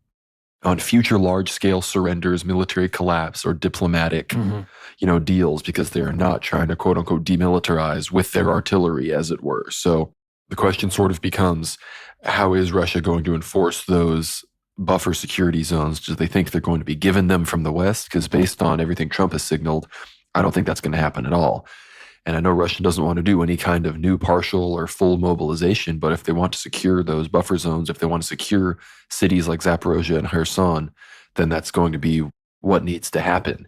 And I don't know if the U.S. is going to eventually try to be the one to escalate at a different area of the front, as it were, whether it be with Belarus, whether it be in the Baltics with Finland, something in the Black Sea with another country, who knows? But, the Russians probably don't want to do that. But, who knows what the West could do? Who knows what Trump could, decide he wants to do to try to turn the tables in his, turn things back in his favor. So really anything could happen at this point. And I think we should start focusing, not focusing, but really making sure that we've got our eyes on the Russia-Ukraine conflict, because that's where I think the next escalations are going to come from. And whether it's the Russians deciding that they need to move faster, or what I think is the most likely here is that the Ukrainians are going to find themselves with a lot more American money once again, despite the fact that Trump made all those promises that clearly are not going to come to pass. So unless you have any final predictions or estimates about what's going to go on in the future, the Russia-Ukraine conflict, Dmitry, we do need to talk about a few domestic things here in the United States with the trade war with Canada, and then a few other conflicts, whether it's Africa, some things in China, and then eventually we do have to talk about all the church news. Absolutely, Conrad. Yes, just before we move on to the Americas and Africa, I do want to note two events which took place in this Russo-Ukrainian Belarusian sphere, which I think will be interesting to see exactly how they snowball and domino out. So on that same weekend, it literally happened last week as we were recording during Operation Midnight Hammer, you can almost say. Keith Kellogg, the US Special Envoy to Ukraine, visits President Lukashenko in Minsk and has a closed-doors conversation with him. What kind of words were exchanged, we're not sure. There were translators. Obviously, Lukashenko can't necessarily speak English all too fluently, and Kellogg obviously cannot speak Belarusian or Russian. So Kellogg meets with Lukashenko, and Lukashenko praises him. They sit down, they speak for over an hour, perhaps even more. And then Lukashenko announces the release of 12 dissidents who were sitting in Belarusian prison since those uprisings in the early 2020s during the COVID pandemic events. I do note that one of the people is, of course, the Belarusian equivalent of Alexei Navalny. This is, of course, Sergei Tikhanovsky. His wife, Tikhanovskaya, was, she's been flaunted around over the last few years while her husband was in prison as the leader of the Belarusian opposition. I think even some European countries, I may be mistaken, but she's been named the de facto president of, or sort of de jure president of Belarus in exile, which is absolutely insane because no one really voted for this woman. She's very liberal. She wants to bring, alphabet values, alphabet community values, and all kinds of liberal nonsense to Belarus and wants to culturally enrich Belarus, etc. But the Belarusian people clearly don't want that. They stand behind Lukashenko in general. But what deal could have Kellogg made with Lukashenko? And I hope it was coordinated with Putin to some extent, because releasing these 12 dissidents, including Sergei Tikhanovsky, this man is a professional YouTuber, just like Navalny. He can make crazy liberal left-wing propaganda films, and he probably will make them now that he's living abroad in Europe with his wife Tikhanovskaya. They're going to be pumping out anti-Lukashenko, anti-Putin content right now. It's very interesting what deal Kellogg made with Lukashenko, exactly why this was even allowed in the first place. So Belarusian politics is about to get very interesting in the next few years, because we finally have someone who, I don't want to say is equal in stature to Lukashenko. Lukashenko clearly is a politician with 30 years plus of executive, you can say, diplomatic and realpolitik experience, but someone like Tikhanovsky is very much a younger man, a lot of energy, and he's very left-wing. He's clearly supported by the entirety of Europe. So, and I would say maybe this will be a mistake by Lukashenko in the long term, but we'll just have to wait and see. So now Lukashenko has finally received a proper nemesis. He'll be operating from abroad, and his documentary films will most likely be coming out soon, exposing Lukashenko, his regime, probably putting out a lot of fake information as well. So we'll be on the lookout for that. And the second story comes out from inside of Russia itself. And there's a lot of crazy stuff happening in Ukraine. Clearly, in Kiev, the persecution, stories which we don't even cover here, which again, they're so minor in terms of scope, but they're quite ridiculous. You can almost have like a comedy hour, World War Now episode talking about all the crazy stuff in Ukraine. But in Russia, this is even more concerning to some extent. There was a car, and I'm going to paraphrase this particular story, but there was a car of Akhmat Spetsnaz fighters, and these are special forces from the Kursk, being led by General Abtsialodinov, if I'm not mistaken. The car was full of these, essentially special forces, Russian Chechens. They were either speeding or they were breaking some sort of traffic rules. They were stopped by a military police officer of Russia, who, of course, being a police officer, he had to, again, ascertain why they were breaking the road rules. They got out of the car. They refused to sign their names up. They refused to show their licenses. They just said, look, you just have to, let us through. We're special forces, etc. Clearly, they were driving in a civilian capacity, by the way. They said, we use this road all the time. I don't know what that even means. All of this, by the way, was captured on the body cam of the police officer. And then another black car pulls out. Out of it walks out a Chechen officer, clearly higher ranking. He begins to tell the police officer off, telling him that he needs to be respectful. You need to respect the hierarchy. He says something like that. Bizarre, really, because he has no jurisdiction over the road, road or any civilian rules within Russia, especially central Russia. But what happens next is even crazier. The Chechens then begin to beat the police officer up. So, yeah, he gets beaten up, completely almost killed, you can almost say. And then they get into their cars and they drive away. And how this footage even got out to us, people in the public. Russian version of, Russian Dindus. Basically, yeah. So a crime against a police officer. All these people should be in prison. However, this wasn't announced to us by the Ministry of Justice of Russia, nor the Attorney General's Office of Russia. It was put out to Russian Telegram channels, probably by the police officer himself, because he probably, forwarded this to his higher-ups, and they said, look, we're not actually going to go out against these Chechens. They're clearly higher in this unspoken hierarchy than we are. We're just regular white Orthodox Christian Russians. We don't have any, rule over the Sunni Muslim elite Spetsnaz forces, which is completely insane. And it looks like at this point, these Akhmat Chechens got away with it.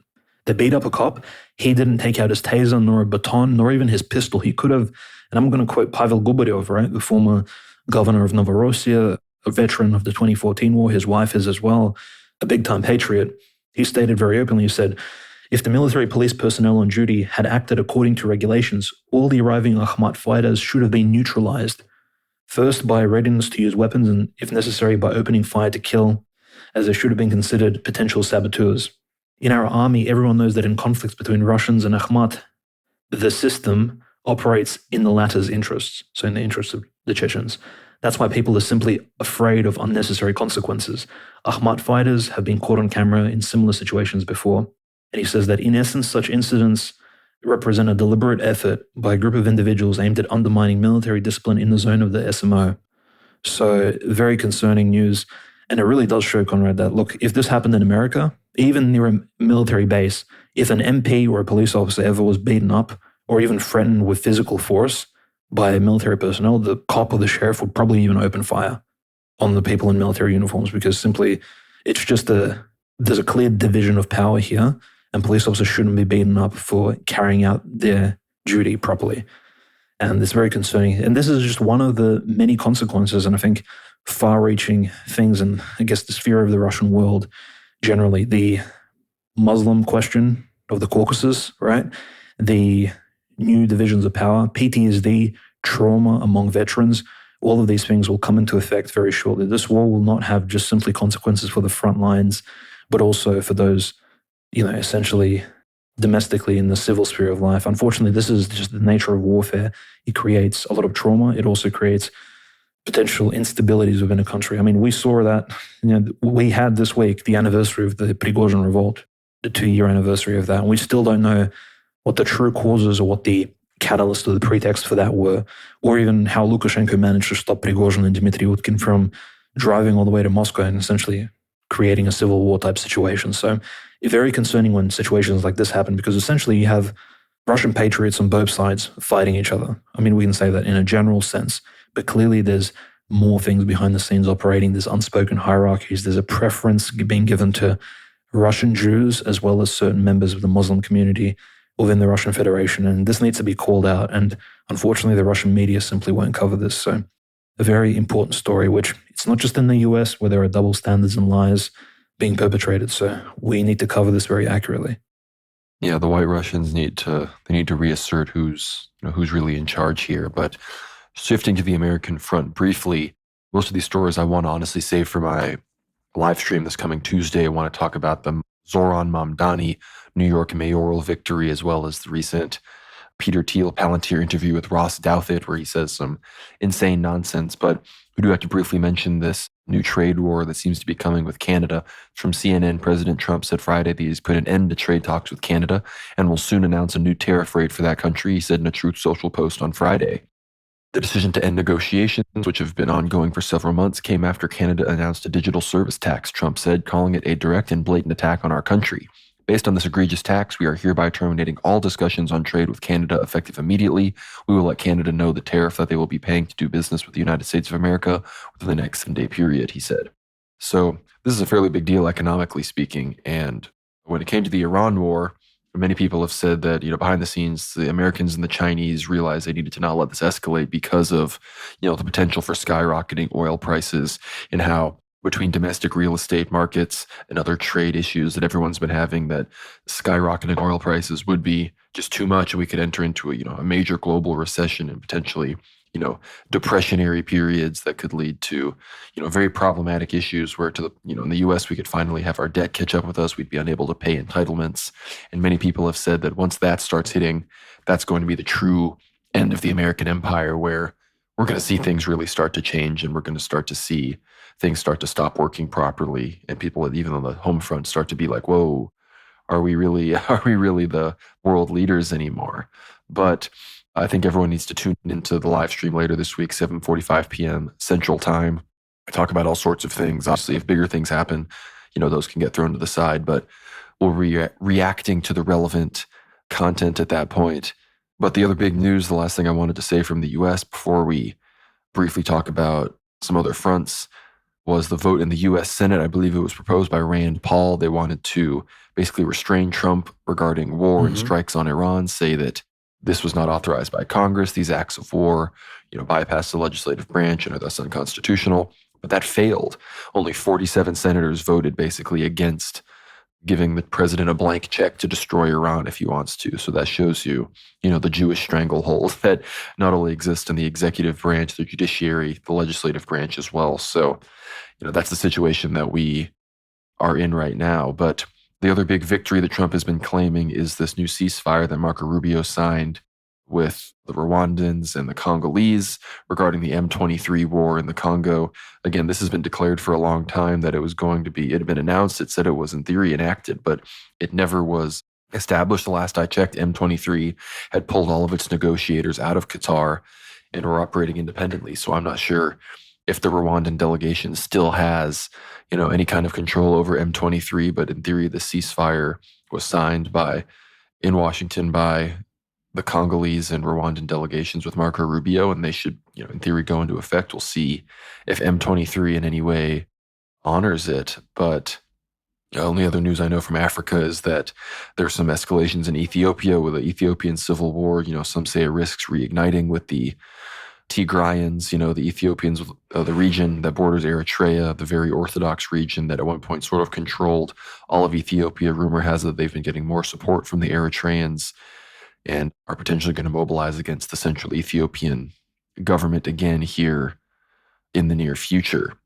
But unless you have any comments on that, Dmitry, I do want to briefly mention there were escalations in Thailand and Cambodia, and I'm no expert on these regions or this conflict, but I just wanted to bring that up because it's very much a World War III sort of demonstrator, because all over the world there are ethnic conflicts, border conflicts, and these smaller countries all have alliances with the US, with China, with other smaller regional powers, with Russia, military alliances with African countries, all these sorts of things. So when World War III flares up in Iran and Ukraine and certain things happen that catch people off guard, other areas, it sort of reverberates out.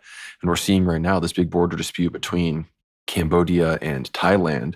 And we saw the Senate president of Cambodia saying in response to the Thai prime minister, and the Thai government supposedly rebuking the Thai prime minister there was leaked footage and tapes of them rebuking, I guess, a Thai general who had ordered an operation that led to the death of a Cambodian border guard.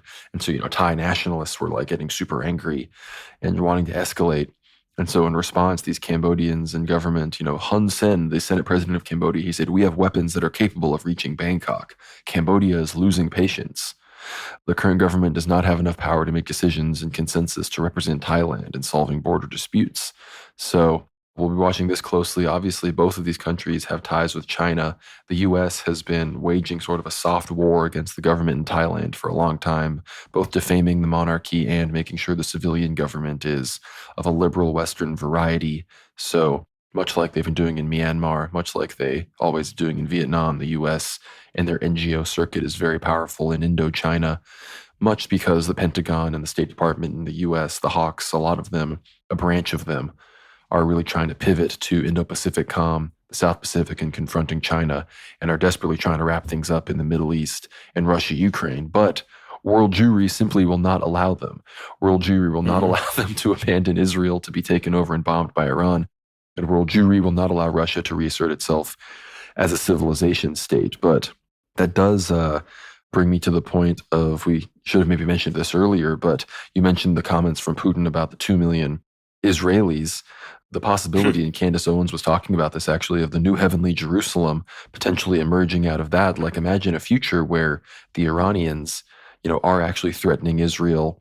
The U.S. is doing what they can, but Israelis are realizing that Israel is not safe, and they start to flee. The diaspora population of Jews starts to grow and grow and grow, and Israel, no longer is known as the safe haven for Jews in a, Jewish state. Let's say if some Palestinian uprising happens, or, Netanyahu and the Lakubniks are thrown out of power, and, Ukraine, Russia continues to win. And so you have Israel and Jews threatened on the home front in Palestine. And you have, this new territory in southern Ukraine that the Russians have just taken. What if these 2 million Jews in Israel that speak Russian, that are effectively Russian citizens, as Putin said, what if Putin tells them, well, you can escape, these Iranian bombs in Israel?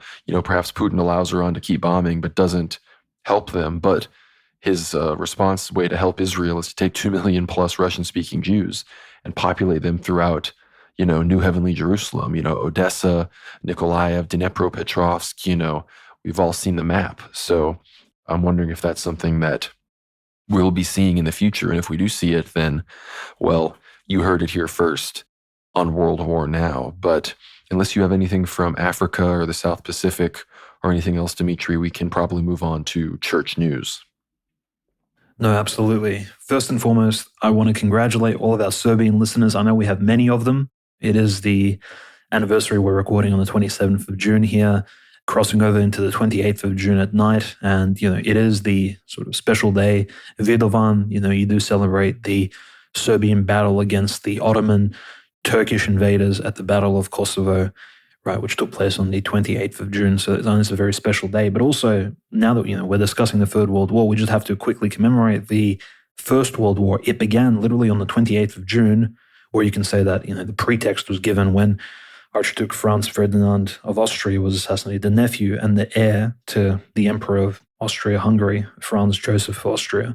He was assassinated by essentially a paramasonic 19-year-old Gavrilo Princip of the Black Hand. What was he doing in Sarajevo anyway, Bosnia-Herzegovina? Well, he was visiting Sarajevo in order to celebrate the Serbian victory, or the Serbian, I guess it was a spiritual victory, of St. Lazarus on that field, but the Kosovo battle. So Franz Ferdinand, in fact, many people sort of accuse him, this is just Austrian imperialism. But in any case, he was actually very pro-Slavic and he was pro-Russian. He was good friends of Alexander III. If he became the next Austro-Hungarian emperor after Franz Joseph, who was very much influenced by the Bismarckian Wilhelm I, very much by the German Empire, Franz Ferdinand may have even prevented the First World War from taking place in the first case. So the First World War essentially, it commenced in August, but what took place was the assassination in Sarajevo, which I think everyone condemned, including the Serbian king. No Serbian kings, by the way, ever spoke fondly of the Gavrilo Princip Black Hand assassination. This weird statue that was put up by Dodik, and we do have to sort of condemn this because to Gavrilo Princip, this assassin, it was a fairly new tradition. This has emerged during the Josip Tito years. The Yugoslavian communists, of course, uplifted the Black Hand organization, and Gavrilo Princip, the assassin of Franz Ferdinand, they said that, well, he was this fighter for the liberation of the Yugoslavs against the Austro-Hungarian imperialists, when in fact he was probably just a young Freemason, member of the Black Hand. The Black Hand had very deep Masonic connections. You can read into that particular history. It wasn't necessarily a pro-Serbian, pro-Orthodox Christian organization at all. And unfortunately, in recent history, if you speak to a lot of young Serbs, they do, of course, say that Gavrilo Princip was a patriot, when in fact this particular galvanization of Gavrilo Princip is very much a communist, non-Orthodox position that was pushed very recently. It's no older than the state of Israel, just about 80 years. So just have to keep that in mind. But yeah, speaking of assassinations and murders, in Arizona, actually, what looks like a Zionist, but most likely even a man of Jewish descent, he essentially openly spoke out about how in April of this year, he crucified a Christian pastor in the state of Arizona in America.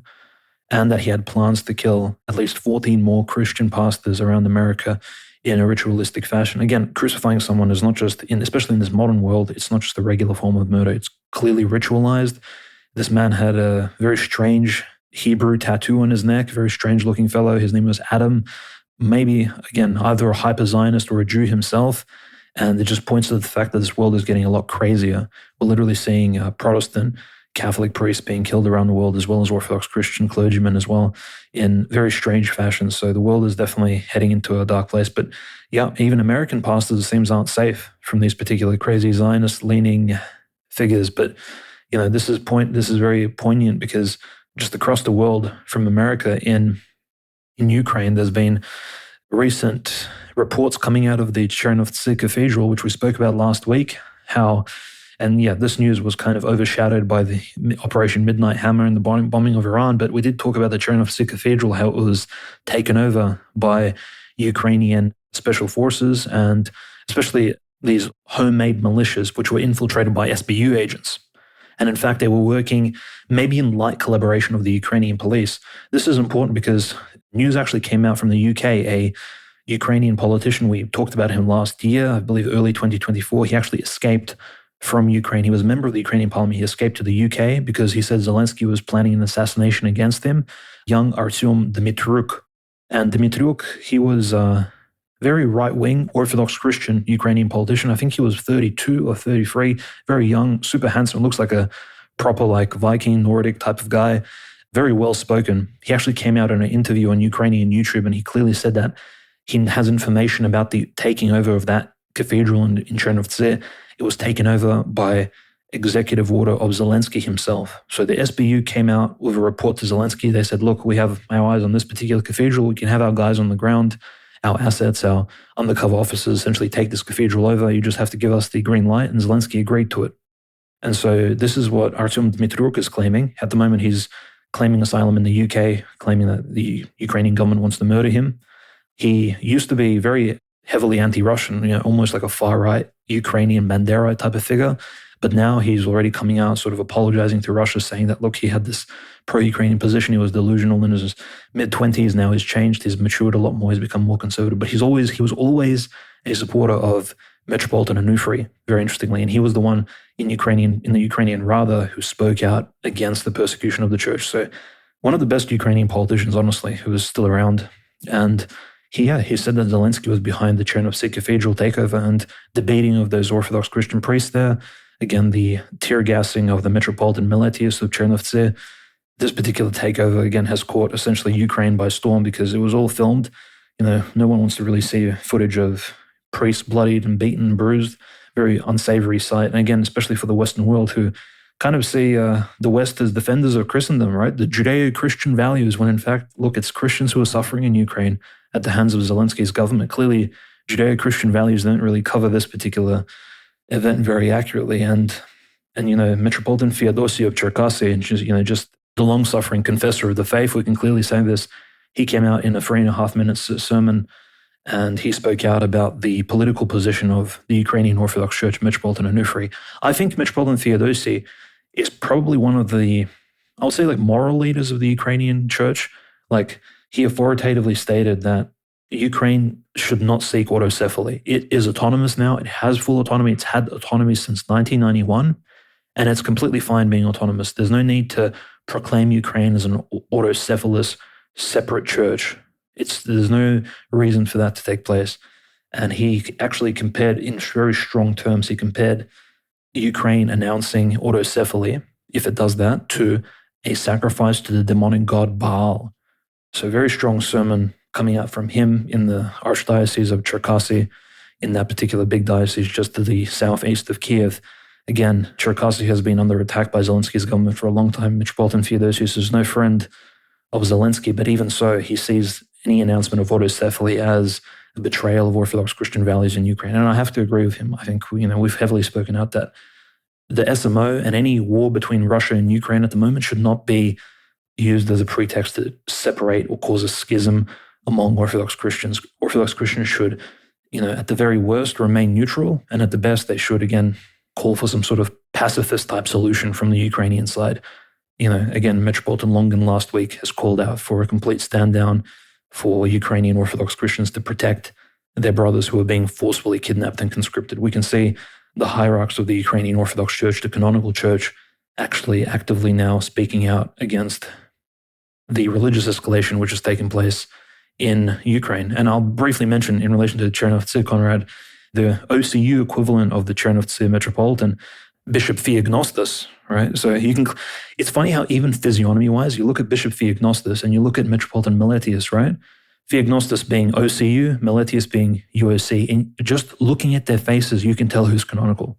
I don't know if it's a physiognomy may be a real thing, because I could clearly tell if Theognostus gave an interview and he was asked, well, what about this violent takeover, the beating of priests, laity, Metropolitan Meletius? And he said, the UOC parishioners and the laity, the Orthodox Christians, there was Russian agents infiltrated among them.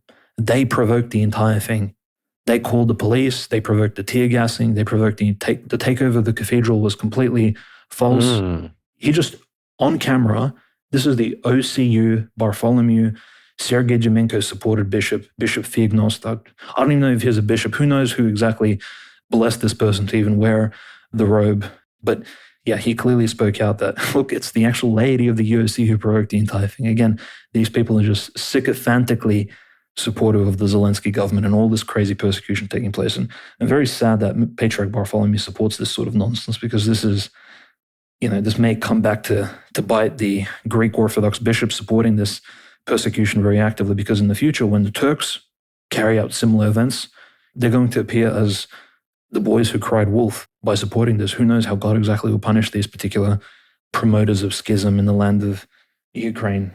So it's very concerning. There's also been another Orthodox priest, of course, forcefully kidnapped and conscripted into the Ukrainian army, Father John Koval. He's been again taken. Nobody knows where exactly he's stationed at the moment, most likely one of the military bases outside of the Ukrainian oblast of Ternopil. And so, yeah, priests are being taken, parishes are being seized, cathedrals being raided. The reason why this cathedral received such huge notoriety, because it was all filmed, there was clergy being beaten, clearly, and also because a cathedral, for those sort of interested, is essentially like the capital church of a particular city. That's the role of the cathedral. Typically, there aren't multiple cathedrals in the city unless it's like a capital like Moscow or Kiev itself.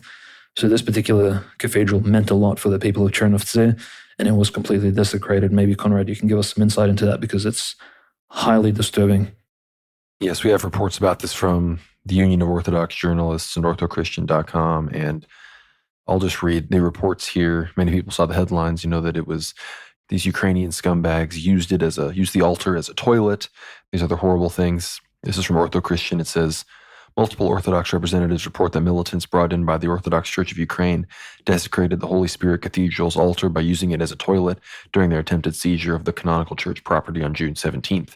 The violent takeover resulted in severe injuries to several UOC representatives, including His Eminence Metropolitan Meleti of Chernovtsi and 2 priests, with many requiring hospitalization. During the several hours that OCU militants controlled the cathedral, witnesses say they committed acts of desecration within the sanctuary, reports the Union of Orthodox Journalists. His Eminence Metropolitan Longin of Bancheni stated that a court hearing on June 18th that the militants entered the altar and relieved themselves there. Metropolitan Meleti, who was present during the hours-long ordeal and who was attacked and tear-gassed, described the actions the day after the seizure, saying the militants committed such outrages that can't even be spoken aloud in the altar, satisfying their needs there. He also reported that the militants smoked in the altar. Cathedral parishioner Ivan Khmelevsky provided additional details in an interview, saying that they defecated there. This was inside the cathedral, in the altar, and in the vestry. He noted that the militants used buckets designated for holy water as toilets. The Union of Orthodox Journalists also reports that the militants were paid to attack the Orthodox Church. So absolutely disgusting behavior here. Again, this sounds just like how Israelis behave when they desecrate churches and other holy sites for Christians.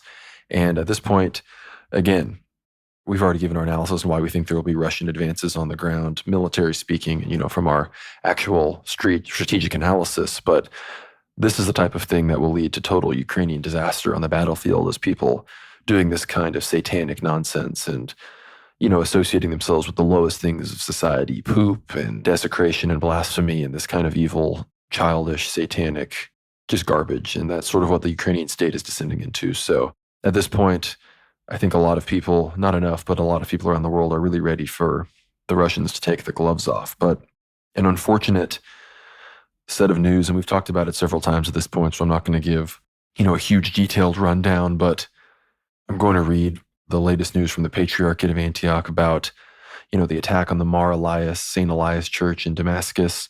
There was recently a funeral for the victims of Sundays. It was the past Sunday, their terrorist attack. Patriarch John of Antioch and all the East presided over the service. This is from Orthodox Christian here. The Antiochian Patriarch, its hierarchs in Syria who had gathered for a meeting with the Patriarch before the service were also present. The church was filled with hundreds of faithful who came to bid farewell to the victims. After the service, the bodies of the new martyrs were transferred to the St. Elias Church where they suffered for Christ.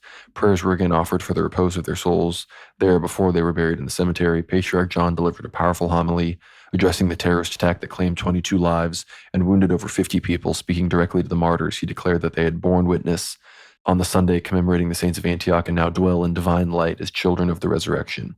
He emphasized this was not an isolated incident, but an assault on every Syrian and all of Syria, and particularly an attack on the Christian presence, calling it a massacre and the first of its kind since the events of 1860. The Patriarch made pointed remarks to Syria's leadership, expressing disappointment that no state officials except Mrs. Hind Kabawat were present at the crime scene. He boldly told the president that the people are hungry and come to churches asking for money to buy a loaf of bread, calling for a government focused on its people's needs rather than irrelevant decisions. Despite the tragedy, he affirmed Christian commitment to national unity, declaring, "We are not afraid and we continue our journey," while honoring the three young men, Gregorios, Bashar, and Peter, who heroically confronted the attacker and chose to be torn apart in order to protect those present, saving nearly 250 people in the church.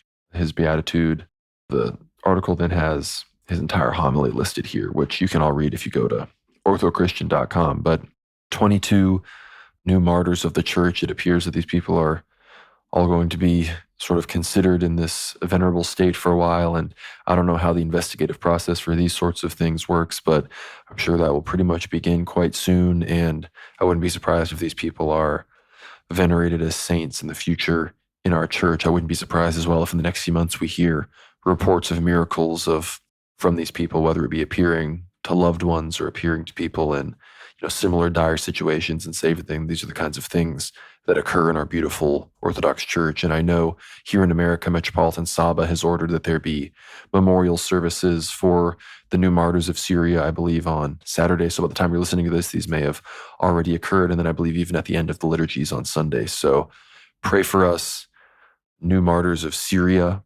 I know that this is, again, a real tragedy. I myself go to a church in the Antiochian Archdiocese called St. Elias. So it is unfortunate that, unfortunately, with everything going on in Syria, that these poor people who, again, they're the remnants of the Rum Orthodox people in these countries, they're facing, the brunt of, Islamist terror as, chaos appears to be what is reigning in this regime. And I think, again, if things continue the way they are with, Turkey, Israel, and Qatar being the main influence of the current regime, there's not going to be a huge impetus to stop this. Yes, exactly right. New martyrs of Syria, pray and intercede for us, because certainly this is exactly what Christians have faced in the Middle East since, the mid-600s AD, when the Islamic conquest, of course, took the entire Levant by storm. Early persecutions, of course, news of that spread to the Roman Byzantine Empire. And this is what we covered on our 8th hour episode discussing St. Nicephorus Phorkos and his heavy efforts in trying to retake these lands to stop persecutions of Christians from taking place. And, essentially this is events which lead directly on from that history, even 1,000 years later. And mind you, this didn't happen in some village. It happened literally on the outskirts of Damascus. You can basically say in Damascus itself. So this is, again, pointing towards the fact that the Sunni Muslim radical Ummah, the Salafist, Wahhabists, have infected the country with not just these sleeper terrorist cells. I'm pretty sure they can act more or less out in the open as long as they're Sunni Muslim extremists under this regime of al-Shara al-Julani, who himself used to support suicide bombing less than 10 years ago. So he's an expert in suicide bombing. Now, this is exactly what has taken place in the country, which he apparently is supposed to govern. So again, when you're governed by a criminal, you need to expect criminal events to take place all over the country. And it's very unfortunate that Orthodox Christians who participated very little, if not at all, in the entire civil war process, they didn't necessarily even take sides. They just prayed for their government, which was Dr. President Assad's government, as all Christians pray for their governments that rule over them, and paid their taxes. These are civilians, and yes, they were all murdered. 25 people as of now, and 63 plus injured. We're very fortunate that even more did not die. There was over 350 people present in and around the church at the time. So very concerning, and hopefully all of this stops. And we hope that, the world, those so-called Christian brotherly nations, the America, Europe, all these nations which claim Catholic and Protestant heritage, at least they speak out against this and they actually stop funding these terroristic regimes which cause and promote this crime in the first place. No, exactly. And I think we got to end the show here on some more positive news, even though, yes, the new martyrs are, it's a joyful occasion, but it's joy that's in the midst of, great tragedy and horror. So here in the final part of the show, we have some good news here on the front regarding Metropolitan Tychikos. This is from the Union of Orthodox Journalists. I recommend everyone go read this article and others about the same story in full at the UOJ website. It's a fantastic resource. Headline here, UOJ Greece reports that Metropolitan Tychikos sent a strongly worded letter to the Cypriot Synod in which he insists on his legitimacy, citing church canons and an appeal to the Ecumenical Patriarchate. In a letter sent yesterday to the Metropolitans who are members of the Holy Synod, Metropolitan Tychikos emphasized that following his appeal to the Ecumenical Patriarchate and until his case is adjudicated, he remains the canonical Metropolitan of Paphos. He further stressed that, according to the sacred canons in Article 14 of the Church Charter, removal from office requires a final irrevocable condemnation, something which does not currently exist, as the case is pending before the Patriarchal Synod. I remain the canonical Metropolitan of Paphos because there is no final condemnation removing me from the throne as prescribed by the sacred canons and the Charter of the Church. Many canonists and legal experts in Cyprus and elsewhere hold the same view. That's a direct quote from the letter Metropolitan Tychikos sent. The article goes on, at the same time, he emphasizes that for the sake of ecclesiastical unity and so that there is no further scandal among the people of God, for which I would not be to blame, he chose to obey the synodal decision of May 22nd.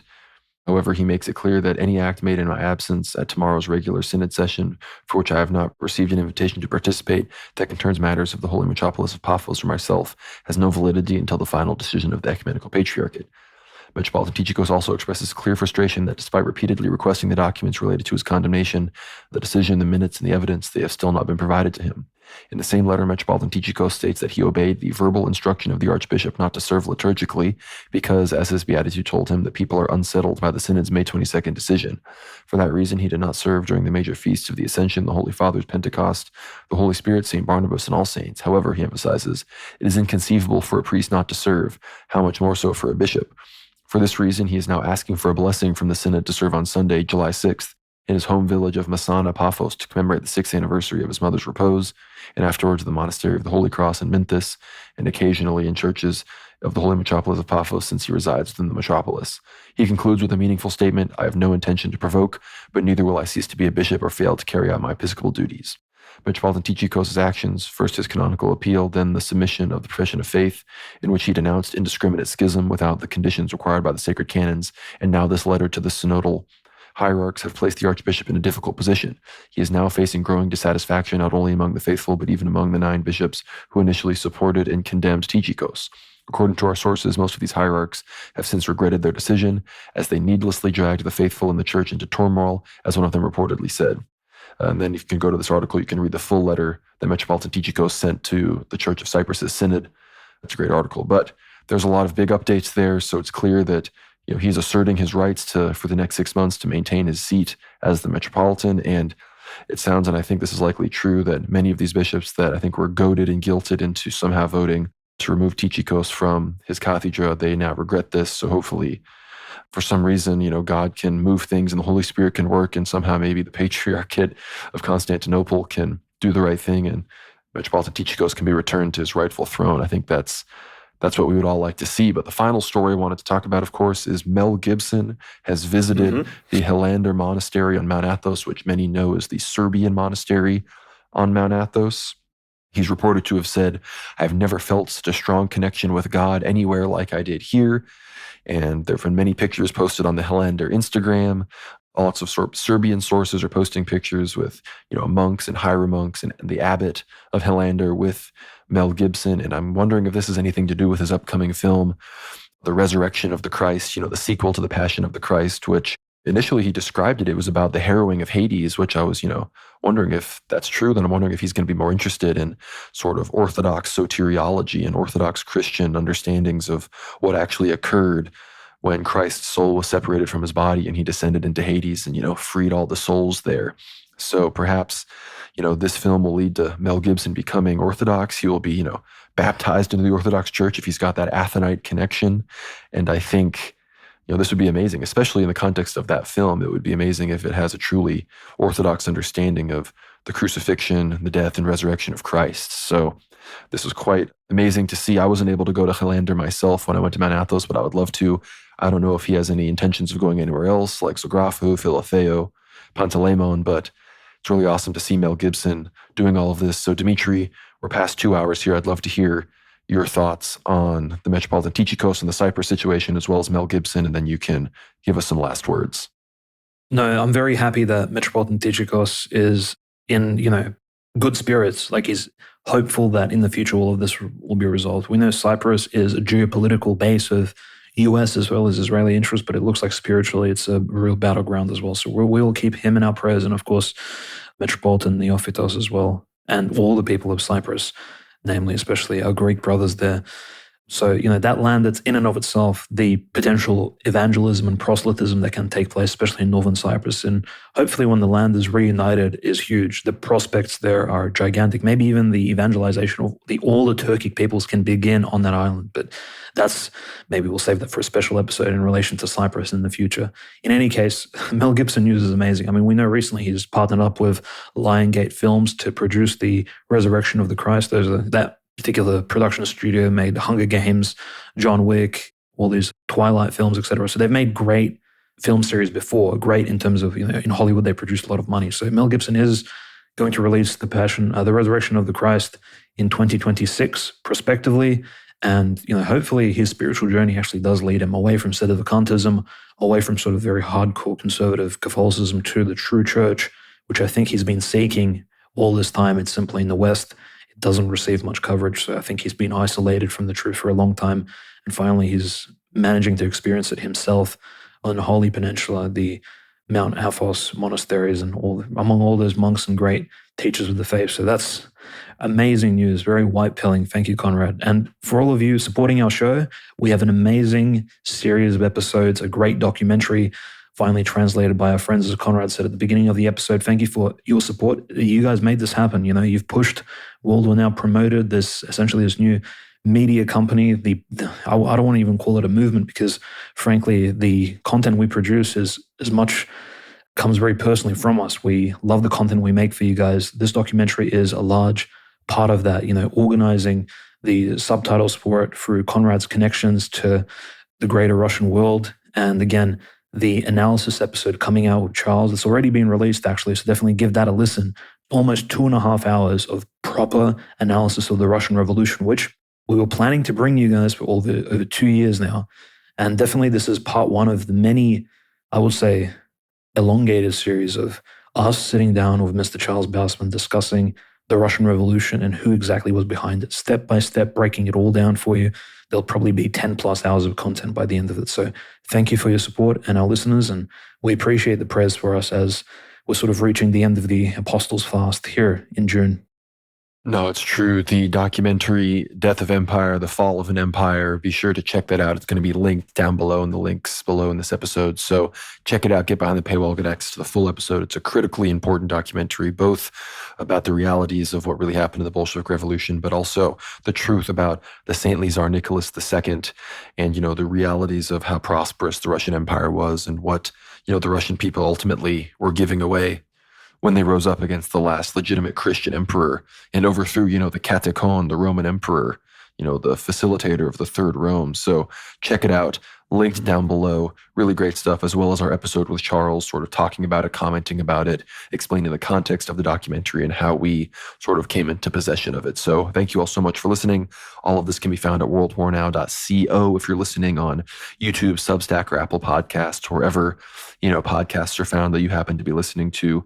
That's where all of this is. The documentary itself is going to be in its own little tab on the homepage of our Substack, Death of Empires. So be sure to Go check it out. It's eventually going to be free for everybody. But if you want to support this effort and allow us to do more things like this in the future, get behind that paywall. Give us that $7 a month to not only support this effort, but you also get access to hundreds and hundreds of hours, of course, of Ether Hour content. But be sure to also follow us on X at @WorldWarNow_. Follow me at GnomeRad. It's like a garden gnome. And then RAD. Follow Dmitry at WWN host. Be sure to subscribe to the YouTube channel. Listening here on YouTube, I do live streams every Tuesday evening at 7:45 p.m. Central Time. Be sure to follow us on Telegram at World War Now Telly. We have over 5,000 plus subs there now, so thank you all for that. Again, worldwarnow.co, that's our home base. Like this episode if you're listening to it. Please, please, please. It really helps us out to like it, whether you're listening on YouTube or Substack, especially on Substack. We want to be getting well over 50 likes on all of these episodes, so that is greatly appreciated. Again, be sure to share the episodes with friends and family, anybody that you think would be interested. Send it to them. We would love to talk to them. Digitally, of course, have them be informed by our content. But yeah, we will see you on the next episode next week. And again, check out that movie, check out the Ether Hour episode. That's really going to be some good stuff that we're going to continue talking about. And hopefully we can do more films like this in the future, bring you content, from other Orthodox countries and other Orthodox languages into English. So thank you all so much for listening. We will see you on the next one. New martyrs of Damascus and Syria, pray for us, and God bless.